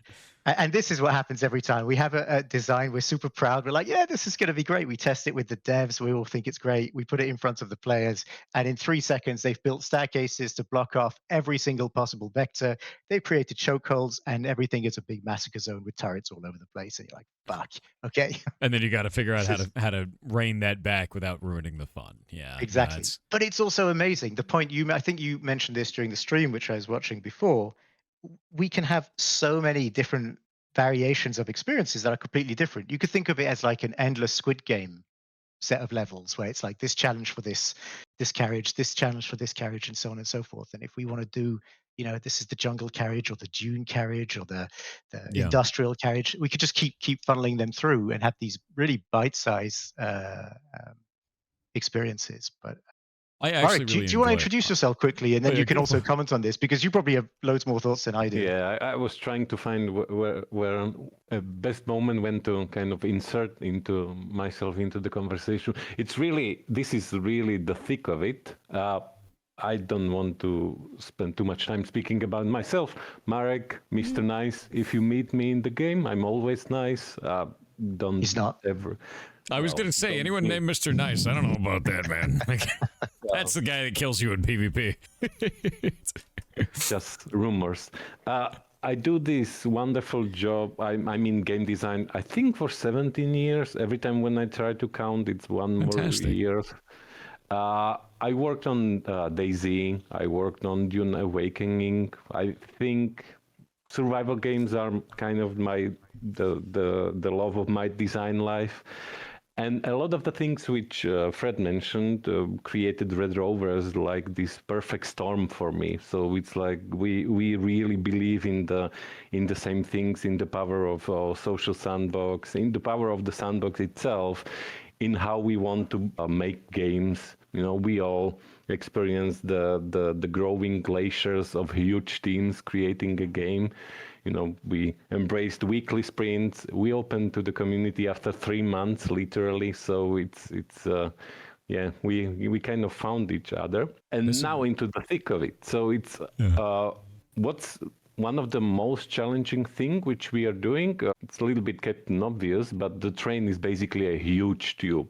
It has multiple choke points, and we're still kind of trying to find the perfect balance of how many entry points, exit points, and such. So it's kind of fun. But what's the principal challenge of the so to speak scenario is like when you imagine you starting in the back as the low tailie or member of third class, you always struggle against somebody who is stronger. And this can be so exciting, and it can make you so much feel so clever and skilled and so on. But also, it sometimes feels like you're trying to smash a wall through with your head. And when the game clicks and you perform these daring escapes, or like you raid somebody, or like you're able to deal with the group as a solo, it's really, you feel like on the top of the world. But sometimes the game kind of knocks you down, as you've seen in your playthrough on the first extraction which you tried. You kind of, somebody killed you, and it's not exactly a high point. And no, but I mean, like, that's okay, I guess. Maybe it's because I'm used to playing social sandboxes. Like, you live, you die, you live again, right? Like, that's usually how I feel about those types of experiences. Even dying in this, I didn't have a bad experience at all. Also, especially knowing that we could still extract with other materials.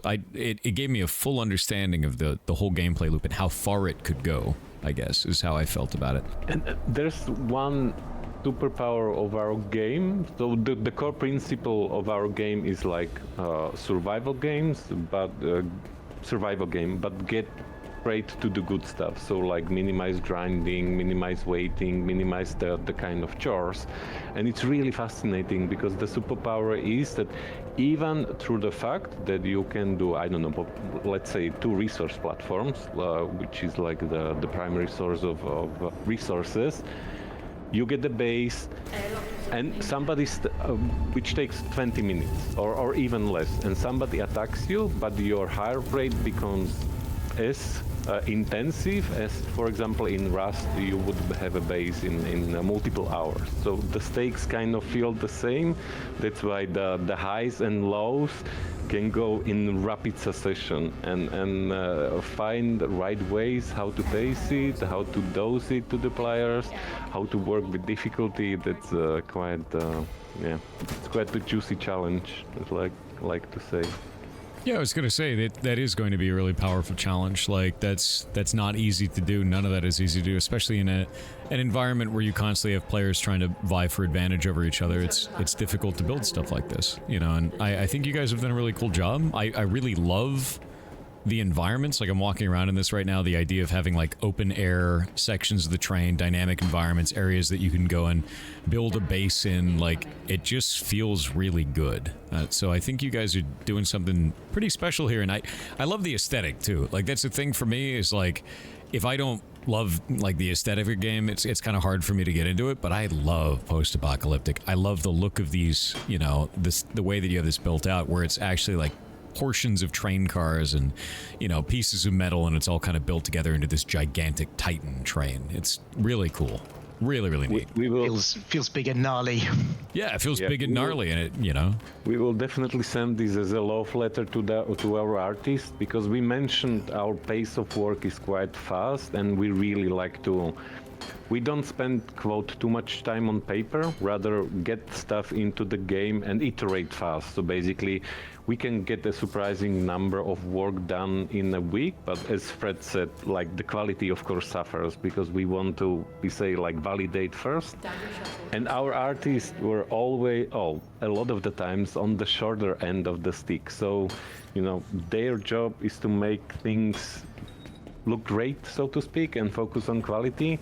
And it was not easy for them, and I also think they did fantastic job to marry this kind of really crazy pace of trying to iterate and explore and be as fast as possible, kind of break stuff as fast as possible, but at the same time get to the quality. So yeah, I cannot say how much I respect them enough. Yeah, I have to say they've done a very, very good job. This is exactly the kind of aesthetic that I truly enjoy, so I think what you guys are doing is very cool.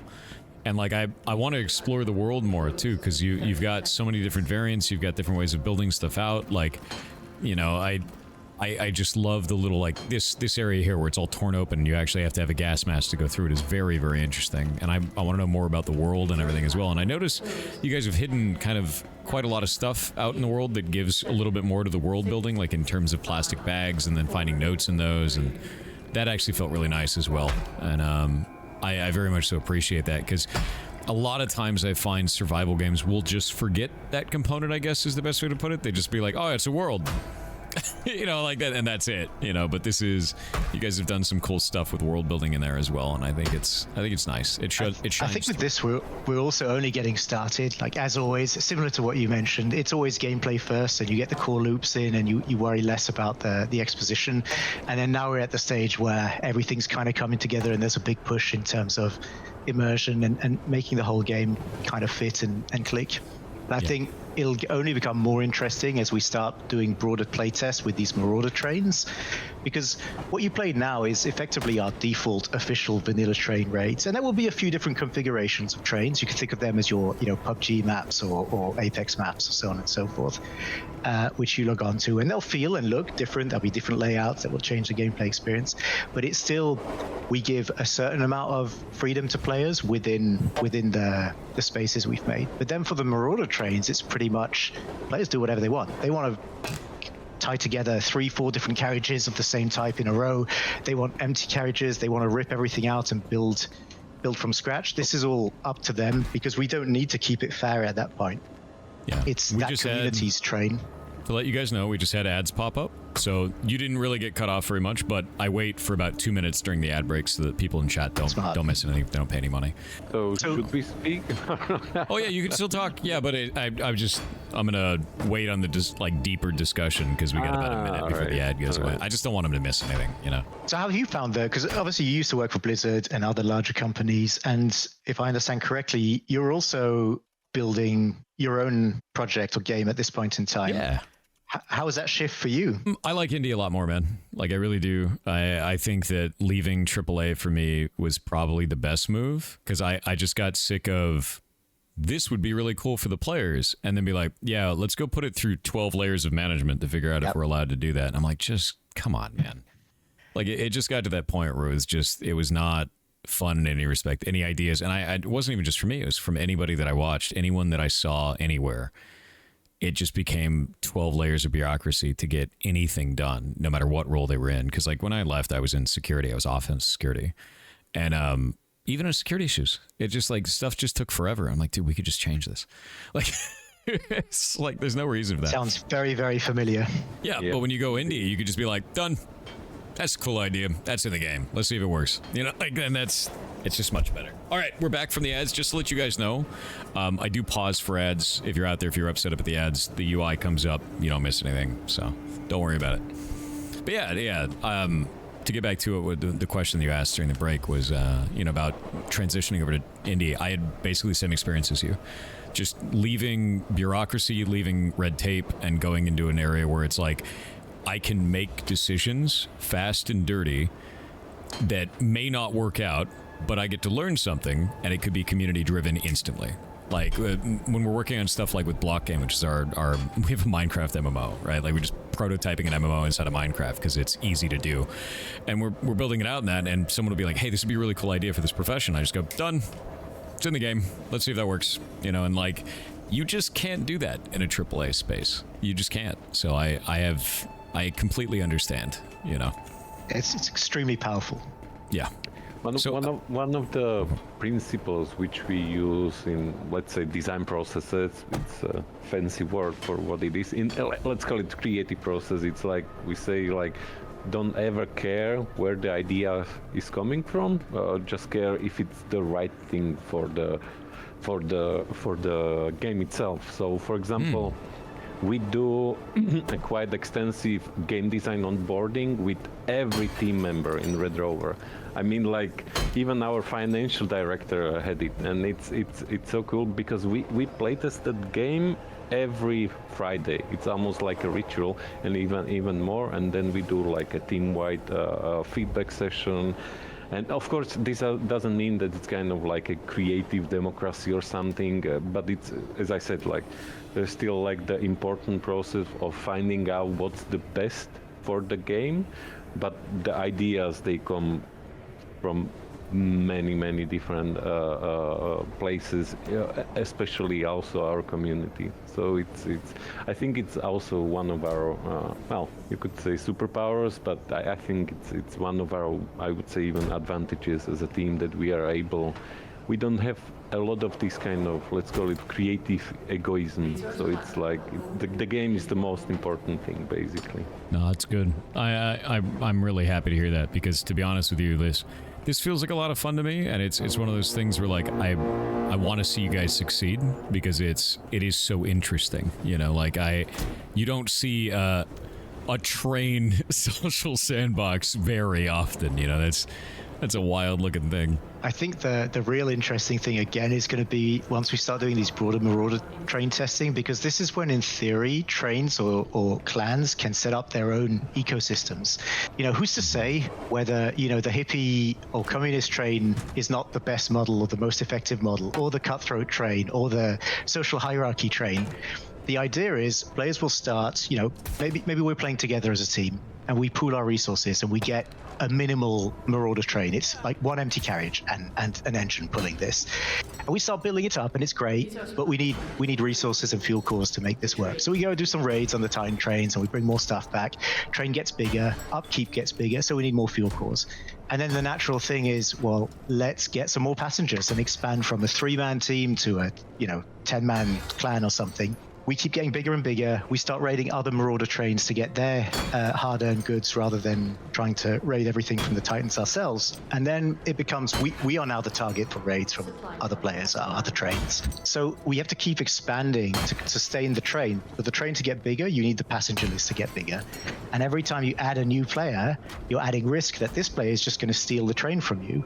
And then it's gone. It's no longer yours. Effectively, if they get to the engine room, they can register as conductor, and now they're in full control of these persistent named trains. Think of them as like Rust servers. So my guess is we're going to see players start introducing the different classes, and let's keep the new people in the rear behind all of these different gates and whatnot to maintain control. But it could be that the teams that play well together and trust each other are just going to dominate as well. It's going to be really, really interesting to see which models click and which don't, and how easy it is to disrupt the social models for these Marauder trains. That is really interesting. Also, we are very much prepared for the harsh reality of our players just coming in. It's like, isn't that a cute design you have there? Let's do this and this, and exploit the hell out of it. That's a never-ending, ongoing thing. Like we do something which has the best intentions, and then our best players just like deconstruct the hell out of it and fight such terrible ways to use it against others. But it's it's fantastic to see. I cannot wait the amount of the fantastic nonsense which we will create with the Marauder trains.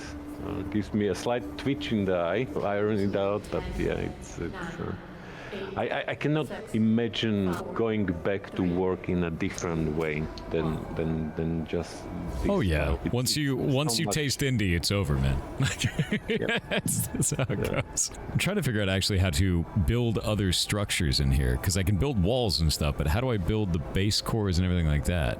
Is that it's in the crafting machine, that's why. Yeah. So you start with the crafter, and then the crafter unlocks pretty much everything else. And of course you need the tech tree unlocks as well to then be able to make the different things. There we go. I forgot about that. I was like, what is the piece that I'm missing here? Yeah, we definitely have some passes to do over the building system. We tried to build it in a way that would be really easy to build on the fly, so you can kind of like place foundation, quickly aim to the corner, wall. Maybe not Fortnite style building, but much faster than a lot of survival games.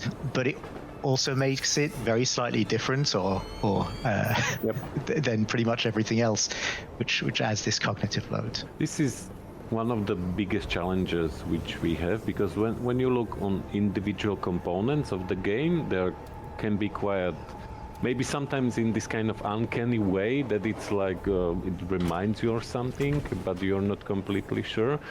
So the individual components, they are, I don't want to say fairly standard, but you can recognize them from different genres. But when you mesh everything together especially in the intensity, which sometimes you can find in the game, then it's quite the challenge for players to wrap the head around. So like figuring out first time player experiences and onboarding and tutorial is very much like core of what we are doing right now. And part of it is also making kind of purging some of the systems, as Bolton told you, like we kind of have a hydration/nutrition system in the background, but currently it's turned off because like it didn't have enough yet to justify its like additional pressure on cognitive load of players. I think it's also a byproduct of the game changing over time. So when we started the game, it was much closer to Rust on a train. Trains were persistent, people lived on it, you'd spend weeks on a specific train, and the game was kind of slower paced. And as we expanded this and we tested more, it really kind of became into, I guess predictably, the people who grind the most, who play the most hours, win. Because they could just own the whole train, and we felt we were kind of losing some of the uniqueness of this kind of easy access, super fast paced, more action focused survival. And gradually that kind of evolved into this kind of longer session based extraction survival hybrid that we have today. Of course, the idea is with the Marauder trains, we'll have our cake and eat it too, where there is this persistent layer that we built out originally and then the new stuff. But some of the mechanics, like the hydration and the hunger, they're very tied into the the origins of the game. Makes sense.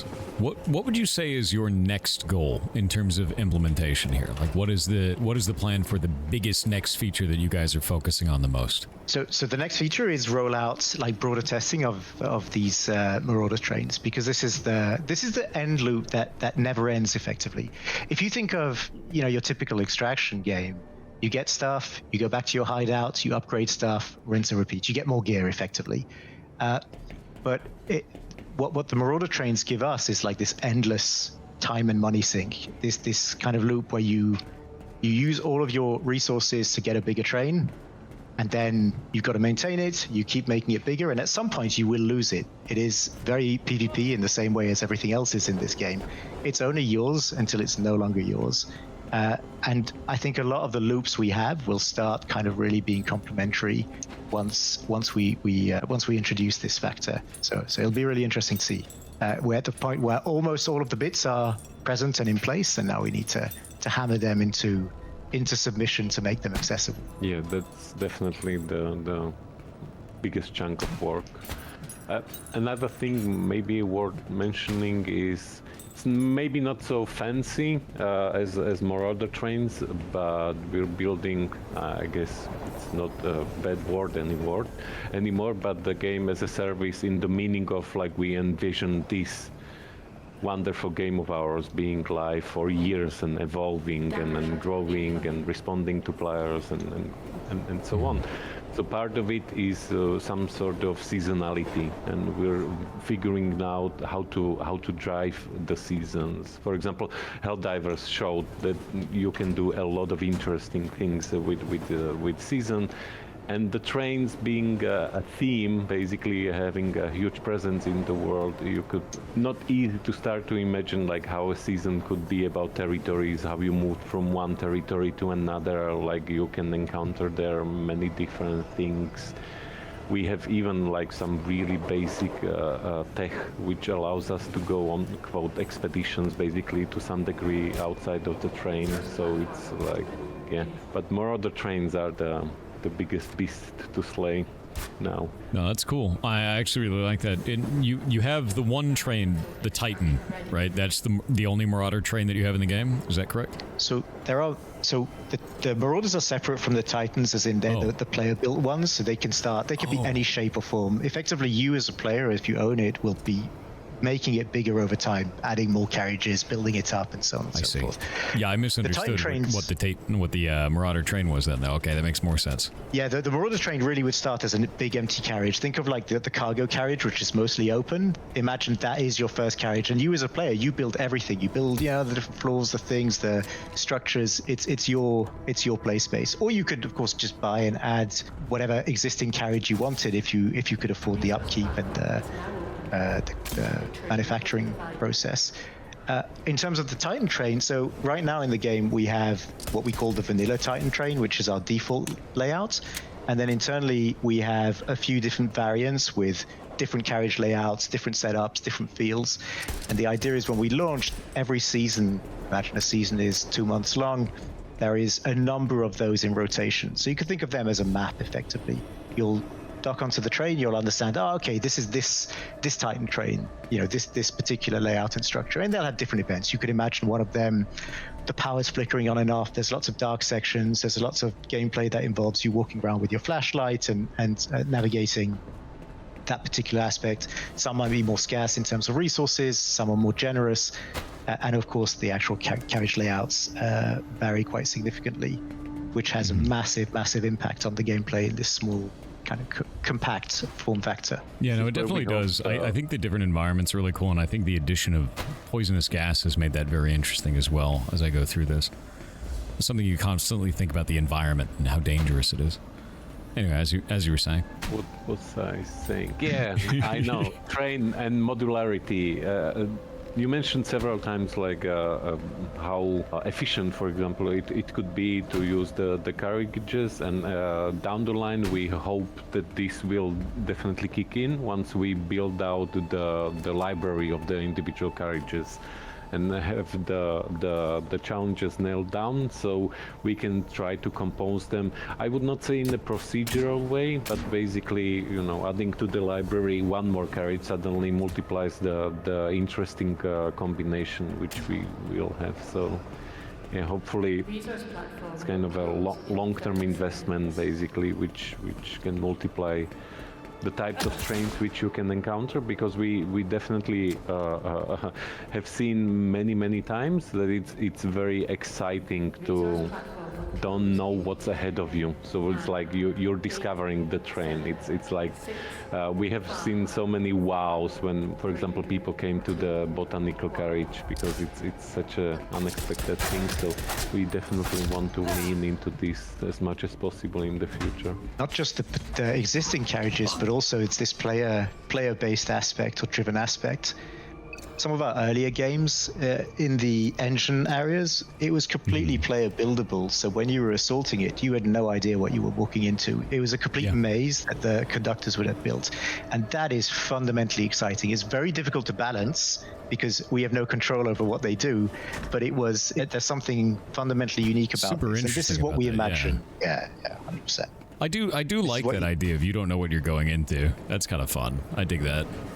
Even with this, like, I have no idea. Creativity. I have no idea who's dangerous. I have no idea who's on my side. Like, no clue at all. And everybody's kind of spooky at the same time, you know? You know, it's kind of interesting. I think, so this is a personal opinion, but I think Arc Raiders has genuinely changed how people play some of the games. So we used to have very cutthroat playtests. People would join in, instant kill on sight, hyper levels of aggression. And the last few playtests that we've done, it's like everyone's being nice to each other. There are still, a bunch of violence and murder, but generally speaking, people are a lot more considerate. Thinking, what the hell is going on?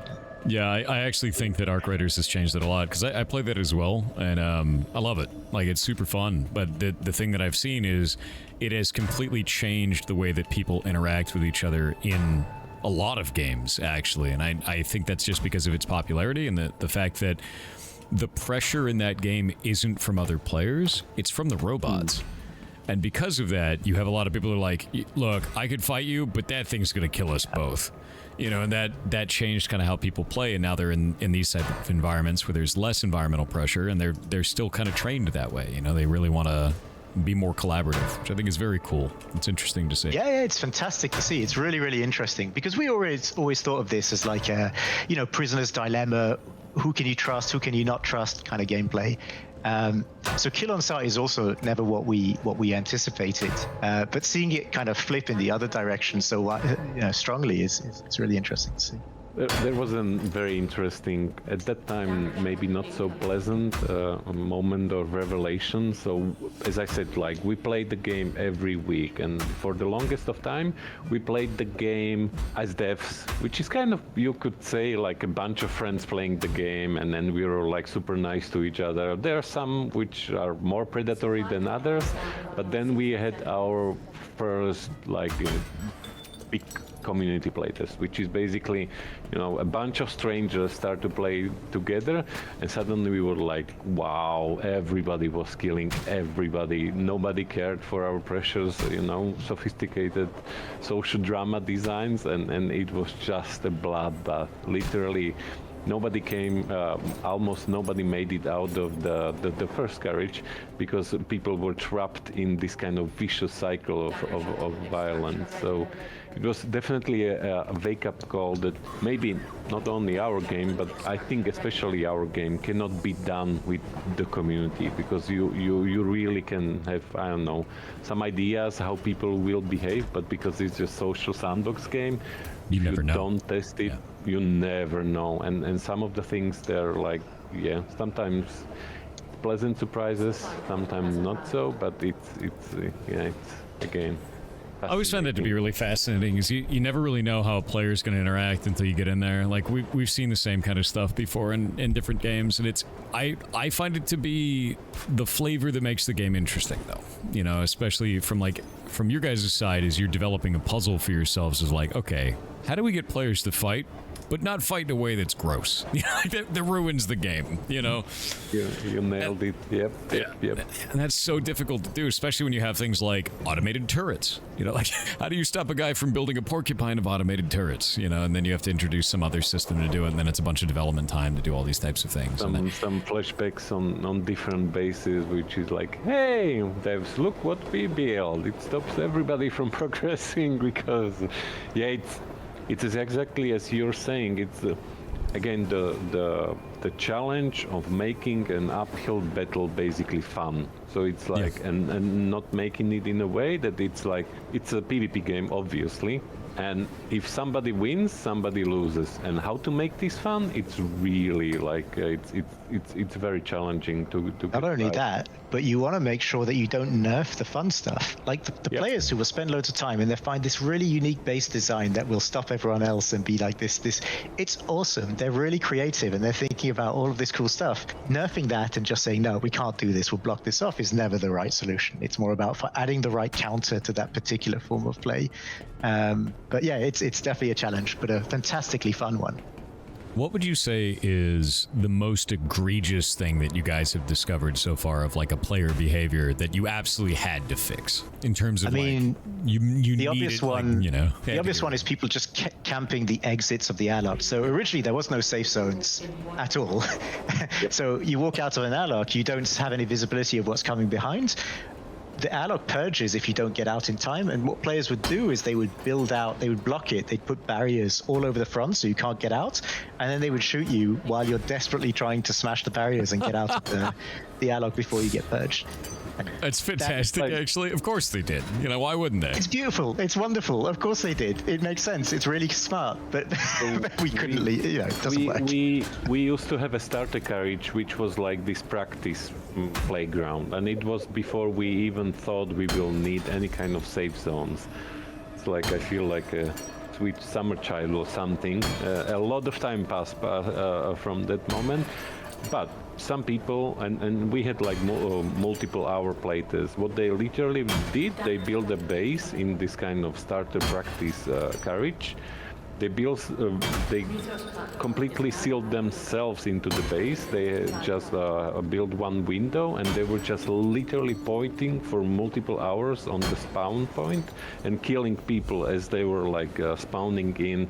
And it was complete fresh spawn, so this was like pure fun, you know, having fun by spite, and there were like mountains of people who just like logged into the game, and they were like, and it was the most scary part about it. It was like individual players, literally like I know 3 players like. It wasn't even like an organized thing. It just happened. No. Yeah, it's and this was again another eye opener that you design for progression and you take in count motivation and so on. But you have some players who just want to see the world burn. And of course, you need to accommodate them in the sandbox in some sort of way. So I mean, you make a PvP sandbox game. I guess that's kind of natural, right? The expectation is they should be able to have fun as well. So it's finding a way get a where PvP it can be sandbox fun for game when you everyone. make one. Yeah, exactly. It's quite funny. Exactly It's how it always goes. PvP without PvP. Hence, why you see safe zones? Why you see we call it the trace system. So basically, if somebody gets really aggressive, like it's getting announced to other players. So it's. I saw that. Yeah. Again, we're still finding the right balance and rates how to do this. As you said before, it's really challenging to find to distinguish the quote good PvP from quote the bad PvP, because it's like killing others with a pipe. So yep. I think I'd like to know like kind of long-term vision here. If you guys had unlimited resources, what would you be building in this game? What is your grand vision for what it could be? And that's like pie in the sky, you know, have unlimited resources, unlimited manpower. What would you want to, what would this become for you? So this might be a question. It's not a, if we had unlimited resources, it's assuming we're building this as a gas title. So the idea is it will continue to live on as long as we're anywhere successful for a long period of time. So I genuinely hope we will get to this point. But the grand idea is we effectively flesh out the real world map with various zones in, well, all over the map in, you know, Peru, various parts of the US, Egypt, whatever, UK.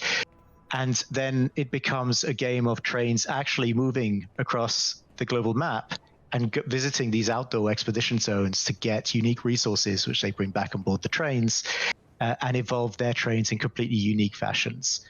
And on the flip side, you could then imagine people doing the opposite, which is no trainers who live on board in these outdoor maps in the toxic gas or environmental hazard areas, and they raid the trains that arrive and stop at those locations for the stuff that they can't find on the map.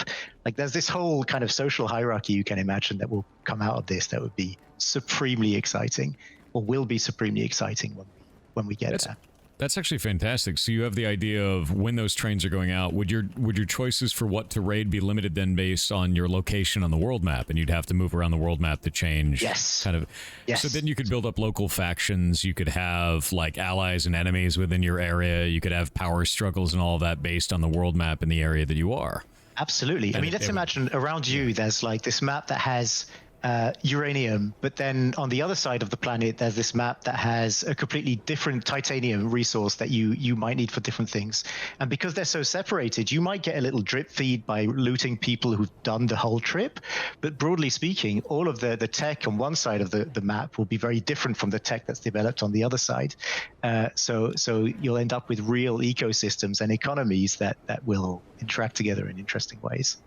I mean, I'm going to be honest with you. You had my interest, and now you have my attention. The idea of, like, you know, the idea of having, like, a world map with power struggles on a, like, kind of a global basis with local leaders instead of just, like, one, you know, conductor of the train is very, very compelling to me. Is that something that is your guys' long-term grand vision for this? Is that something that you're striving for in any near future, or is that just... this is where you want to be? This is the end point. Yeah. Effectively, it'll take some time to get there. We're still some way away, so it's kind there's of so many things to fix between here and now and here Correct. and there. Yeah, it's like get the actual core loops really, really tight, get it to feel fantastic, and then start adding the meta stuff over and over again. But the juicy potential of, you know, these local things about the nation wars, you know, the American train organizations fighting the Brits or so on and so forth. There's something so fundamentally appealing about this, especially if the tech is different and they're all kind of building up their own, you know, sharded off ecosystems. Yeah. I think so. We're trying to innovate not only the survival genre, but multiple genres in different ways. But I think one of our most impactful innovation is the interconnection between the different trains/servers. And again, this is where it's about building up a world. So it's like in Rust you have different servers, but they're like closed environments. But in our game, being it the Titan train, where basically any players can meet on a raid, but also the Marauder trains is I dare to think it's a smart way how to create a huge player numbers with some realistic you know, server technology. When you I personally dream about train wars. So basically, not only one Marauder train having a beef with another, but having factions which kind of fight between each other, and Marauder trains which are focused, for example, on producing a kind of specific resource which drives the war machinery and so on and so on. So I think the interconnection of our like server tech gives us the opportunity to literally create a world, which sounds ambitious, but step by step, I guess. I think it is ambitious. I think it is, but I think it's really cool even just talking to you guys about this, because the thing that I was really interested in the beginning is like, oh, this is a really cool extraction game. But what you're describing now is the social sandbox aspect of that. What does it mean to be on one of these trains? What does it mean to be a conductor, right? Like, how does that work? You know, does it matter outside of that train? And it seems like you guys are trying to craft not just cool levels, but a world around it that actually matters and functions and gives you opportunities for leadership and opportunities for struggle. And I think that's awesome. Legitimately. Guys, it's nice to hear. I think the big challenge or the big win is if we can do this in a way that is really PvP or multiplayer human driven. So it's not a bunch of systems we make with rigid game rules that people interact with, but this is something that is legitimately driven by the player base itself. That's cool. I was just gifted a grappling gun by somebody. Grappling gun is awesome, especially for the outside of the train. It's fantastic. It's also high risk because it's quite easy to get it wrong and drop off. How does it work? You point at what you want to grapple to, and it should pull you there. I don't know if horizontally it works, but vertically it does work. Yeah, okay. But be careful to have like a platform underneath you because you can. Then I'll fall and die. Yeah. So you raided the engine carriage earlier, and you went in the engine and you put a breacher on the door and you opened it. But with this, you can go on the outside of the train and effectively bypass this and break in from the windows in the conductor room on the very front, which is super fun. Like it That's feels insane. crazy good. It's it definitely makes you feel like a badass. Oh, this is such a cool weapon. All right. No, that's neat. Yeah, I just used it to launch myself and didn't die. It was fascinating. And the good PvP players don't just use it for traversal; they then use it for getting out of trouble, Mobility, flipping. Yeah, exactly. It's really cool. I don't know if you were told this or if you've seen it, but you can also stomp people in this game. So if you land on them from high enough, you'll splat them instantly. So it doesn't matter what gear the person you're splatting has, it's like the great equalizer. And the grappling gun is really good at getting up to the rafters at the top of a carriage, look down, and then do the perfect drop to splat people as they walk past. Yeah, Mario stomp them, dude. Yeah, it was actually kind of funny because my first combat that I got into, I jumped off of a ledge onto a guy, and then he didn't die. I got killed, but that came up during that because it was like, oh, wait, you could super smash him, and I was like, what does that even mean, you know? It's great, especially if you play with a friend and you get your friend to distract them. You're like, oh, they go have a chat. Come here, I'll give you a gift. You know, this kind of thing. They keep them static, and then you do the jump from above. It's oh, that's horrible. Beautiful. You're a monster. You know that, right? He is. Yeah.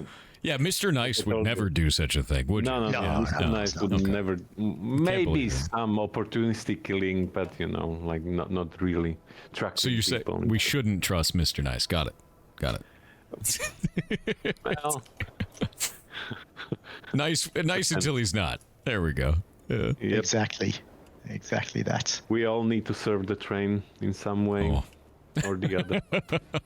I really love what you guys are building, though, and I loved seeing the differences between third class, second class, and first class in the train. Like, you can see the environments are completely different. Like, entirely so. I thought that was quite cool. You guys, how long have you been working on this, by the way? So we founded the company spring 2023. I think we had pretty quickly within the first few months. We were 12 devs. We'd all worked together before, so we were fortunate enough to take some of the best people from our former companies, and then we've kind of grown over time. So it's been a little while, but it's kind of it's this iterative process where we didn't really know what the game would end up being like when we started. We had this thing like, Snowpiercer train survival, it's going to fit somehow. How?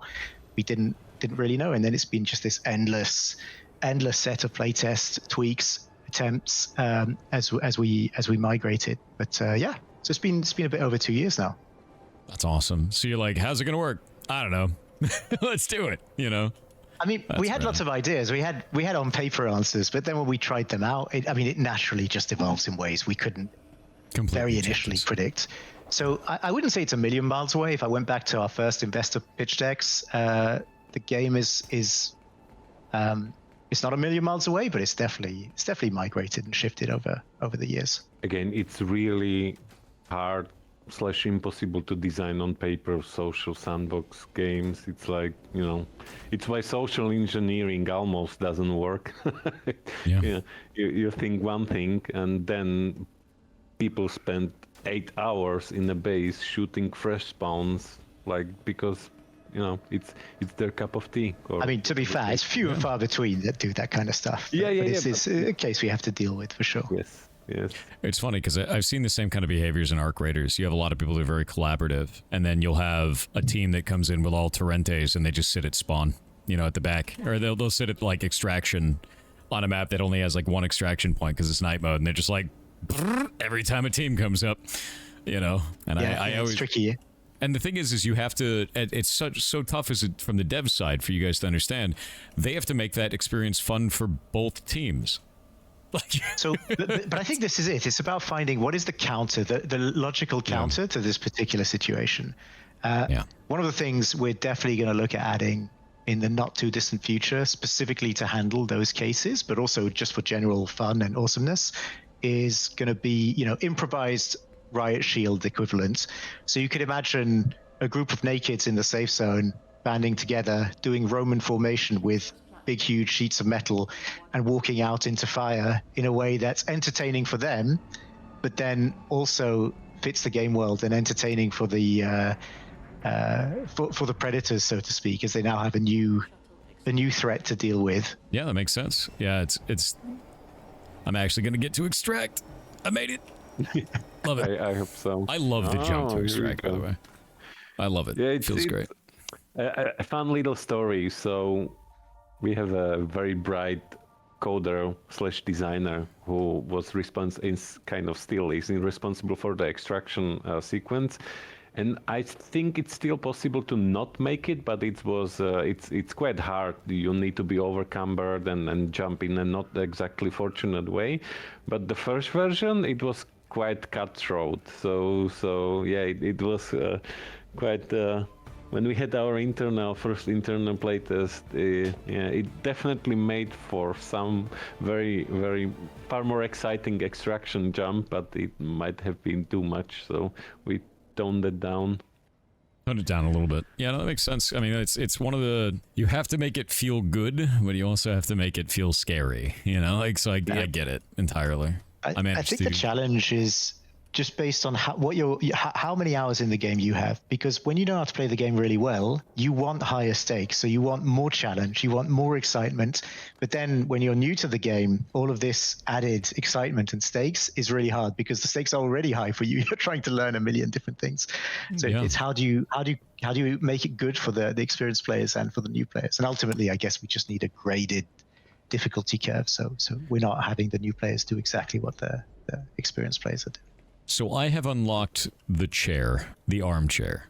How do I craft this? So you go to your crafter. Yep. This one? Which is on the other side. No, not that one, on the left. So that is for your cosmetics. So if you craft some cosmetic like clothing and you equip it, that's your default clothing for the next run. There's a disconnect. The one on I was left, looking the box one, the crafting station. Right, yeah, that's the one. So you need to get the resources in your inventory, I think, and then you craft the thing on the right, the prop crafter. Got it. Yeah, I want to make the skull throne. Exactly. You're not the first and not the last. I need it. So if you have some metal, it's also kind of nice to place out floors on the build area behind you. So if you look the other side, there's this green area. This is where you, like in this little mini dagger where you can build. If you place floors, you can build all over this area.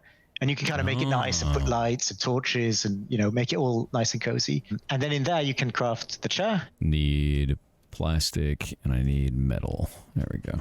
And then you should be able to put the skulls. What we call the rust bucket version of the dagger. So the first really rusty, well, hence the name, version. But previously, again, we had a bigger one. So even without the private train, even in your dagger, we're planning still like plenty of room to express yourself. And of course, Skulltrons might be quite popular. Mm-hmm. And again, it was funny because like we just added the ability to extract the skull as a kind of a joke, basically. I'll just interrupt you, Marek. Yeah, place some floors over this place, and then you'll be good. Yeah, nice. Sorry, Marek. But it turned out to be one of the most, quite the popular change. So we have seen a lot of skull artwork. There we go. So now, nice, much better. Now I can place my prop crafter back out. Actually, no. Yes. Screw it. There's only one prop I need. The armchair. Right in the middle of the room. Oh, nice. You can just place it on it. Just That's it, wherever you want. fantastic. It's everything I wanted and more. There you go. Playtest goals objectives completed. Is this when you guys... So you just end up having a person that just has like a million skulls just all over it. Is there a limit to this? I don't think that's a limit at the moment. We had one player, they it wasn't skulls at the time, it was like lit up cockroaches that they collected in the train, and they just filled an entire carriage, like the big carriage, just full of cockroaches everywhere. That is ridiculous. Players are crazy. It's amazing what they do. It's so much fun. It kind of just reminds me of Warframe. It's kind of like the Warframe shuttle, you know, sort of a thing, and I love that, so that's great. So I can just box in all of this. I can just build everything. Yes, and over time, if you do more upgrades, you'll get rid of this anyway, and the thing will get bigger and bigger. And then there is an upgrade. It might not be in this build yet, but that moves you to a two-story, much larger dagger shuttle with inevitably more space and more good stuff. And since I put a foundation on the wall, now I could put this on the wall. You should be able to once, yeah. That's sick. I love that.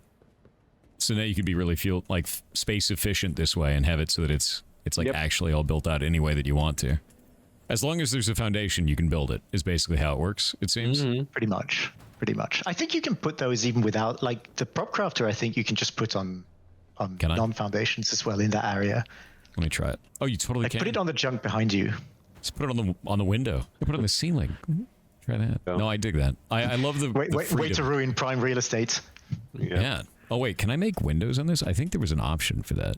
Does that let me add windows? Oh, No, so you effectively, you build a wall with a window. So it would just kind of cover your existing thing. But we will add inevitably loads and loads of optimization or customization opportunities for the dagger because it's so cool. 7, thank you for the 25 gifted subs, dude. That is incredibly nice of you. Also, I love this. Absolutely love the painting here of George Stevenson. That's super funny. Yeah, you know, I think this guy actually originates or used to live in the northeast of England, in Newcastle, where our UK office is based. So it's got this little extra bit of relevant charm for us. I think there's a statue of him, like literally a street next to our next to the office. Yeah. So it's one thing. The little details. Yep. No, I think that's fantastic. Legitimately so. Trying to see where I can add all of these. Oh, there we go. Just have all the eyes hanging up there like Christmas lights. Hang on a minute. That's your own skull, right? Yeah, it is. Funny.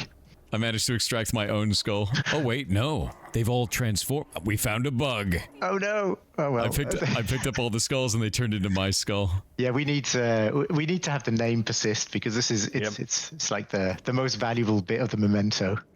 Yep. That's quite funny. Have a skull wall without names. I love that I can actually place them out and then remove the structure for it, and then it keeps it there too. So I can just have like floating skulls all over the place if I want to. Yeah, that might not be entirely intentional, but I mean, you know, like that's if you allow a player to do that, like I'm gonna build weird stuff with it, and I think it might be fun. Exactly. You never know. You never know. It's the kind of thing that people use to then box people into their bases. We've had this a bunch where people would place out floating things in front of people's doors just to make sure that they could never get out. all sorts of fun things. I love this though. Yeah. Well, we are almost at time, but I wanted to ask, like, is there anything you guys can say for all the people in here who want to make video games that have never made video games before? They're just getting into the industry. Any advice you may have for them? My general advice would be, don't overthink it and just do stuff, because that's the best way to get a job beyond, you know, degrees and so on and so forth. As long as you can show you've done stuff and you're creative and you're determined, that's what employers, at least what we really look for. People who can carry something through to the end and show resilience and passion. And it applies to new people, but also, I guess, experienced people as well. When I started this, I'd never fundraised, I'd never started a company, I'd never done anything of the sort. And yeah, the answer was just do it. Just try and learn a lot of stuff along the way. And this is super relevant for, I think, especially juniors and new people in the industry. I very much plus that. It might sound a little bit arrogant from somebody who is doing this for a number of years, but I think starting now is comparably quite easy, or maybe even the easiest it ever been when it comes like availability of even free information and all the kinds of communities which are all around the world. We have meetups wherever you live. If it's a bigger town, there's quite a big likelihood that there are other like-minded people who want to start. So I would add also, not only search for the information, but try to connect with people, and don't be afraid, maybe even bold, to actually reach out to experienced developers. Maybe even just chat. I think currently we have maybe 5 or even more team members in Red Rover who literally started as normal players, quote, and we created a connection and kind of relationship. We chatted about the stuff, and then we started to work together. And it's also funny because yesterday I found a message on Discord, and again it was some sort of student of level design, which asked me that they have an assignment in school, if we could maybe give them something like a level design assignment. So I think the bonus tip from myself would be just contact people, try to be brave. And just try it. Maybe 10 of the times nobody will respond, but maybe the 11th time somebody might, and it can lead to even the conversation can be sometime kind of life-changing, so to speak. I'm really glad to hear that. It is, to me, it is incredibly important. I find that a lot of the times people will come to me and they're like, well, I don't know where to start. And you're like, you start by doing anything. Literally anything at all. Just make open up any game engine you've never heard of before and make a box move. And you're not going to know what you're doing at first. That's fine. That's the whole point of learning something new and weird, and I think that I think you're completely spot on about it is easier now than any other time in history because we have access to things like digital distribution through Steam. You can make your game go around the world. You don't need to have physical copies of your video game on store shelves. You don't have to worry about loss of product. You don't have to worry about dealing with a manufacturer or shipping or anything that goes along with that, or defects in physical cartridges. You can just make a game, put it up on the internet, and people can get it either through Steam or Itch or any other platform that you can go through. We also have access to more of the game engines than we've ever had before. You don't have to worry about consoles or any of that stuff even at all. You could just be like digital distribution, make it an engine. A lot of engines that are free out there. It's phenomenal now, man. So make a game, do it. Even make a bad game. Who cares? Make something that leads you down a different path of creation that you've never done before. And you might find that you really enjoy it and want to do it for the rest of your life. You might find you don't like it and you learn some skills anyway. Either way, it's beneficial to invest in yourself. And 100%. I would say, Fred, please. I was just going to say, along the way, you're probably going to make lots of relevant friends as well, because it's like this journey where you make something and then people want to make something with you and they do something you don't know how to do. And then the circle gets bigger and bigger and it gets better and better and better. So it's definitely not a solo journey most of the time. But it definitely requires persistence. Like it's as with everything which is important and kind of can potentially change your life, it requires, it's easy to start, especially exciting creative endeavor, but it's beyond demanding and hard to finish it. So like persistence is it's an essential friend on the journey. Completely agree. Well, it has been very lovely to talk to you guys. Means a lot that you had the game come on, and thank you again for sponsoring the event. You have made a lot of other indie devs very, very happy because now they can show off their games, and it's incredibly meaningful to me personally that you did that. So thank you. Thanks for having us. Much appreciated. Absolutely. And I will talk to you both later. Thank you very much. Sounds good. Take it easy. Have a nice day. Bye.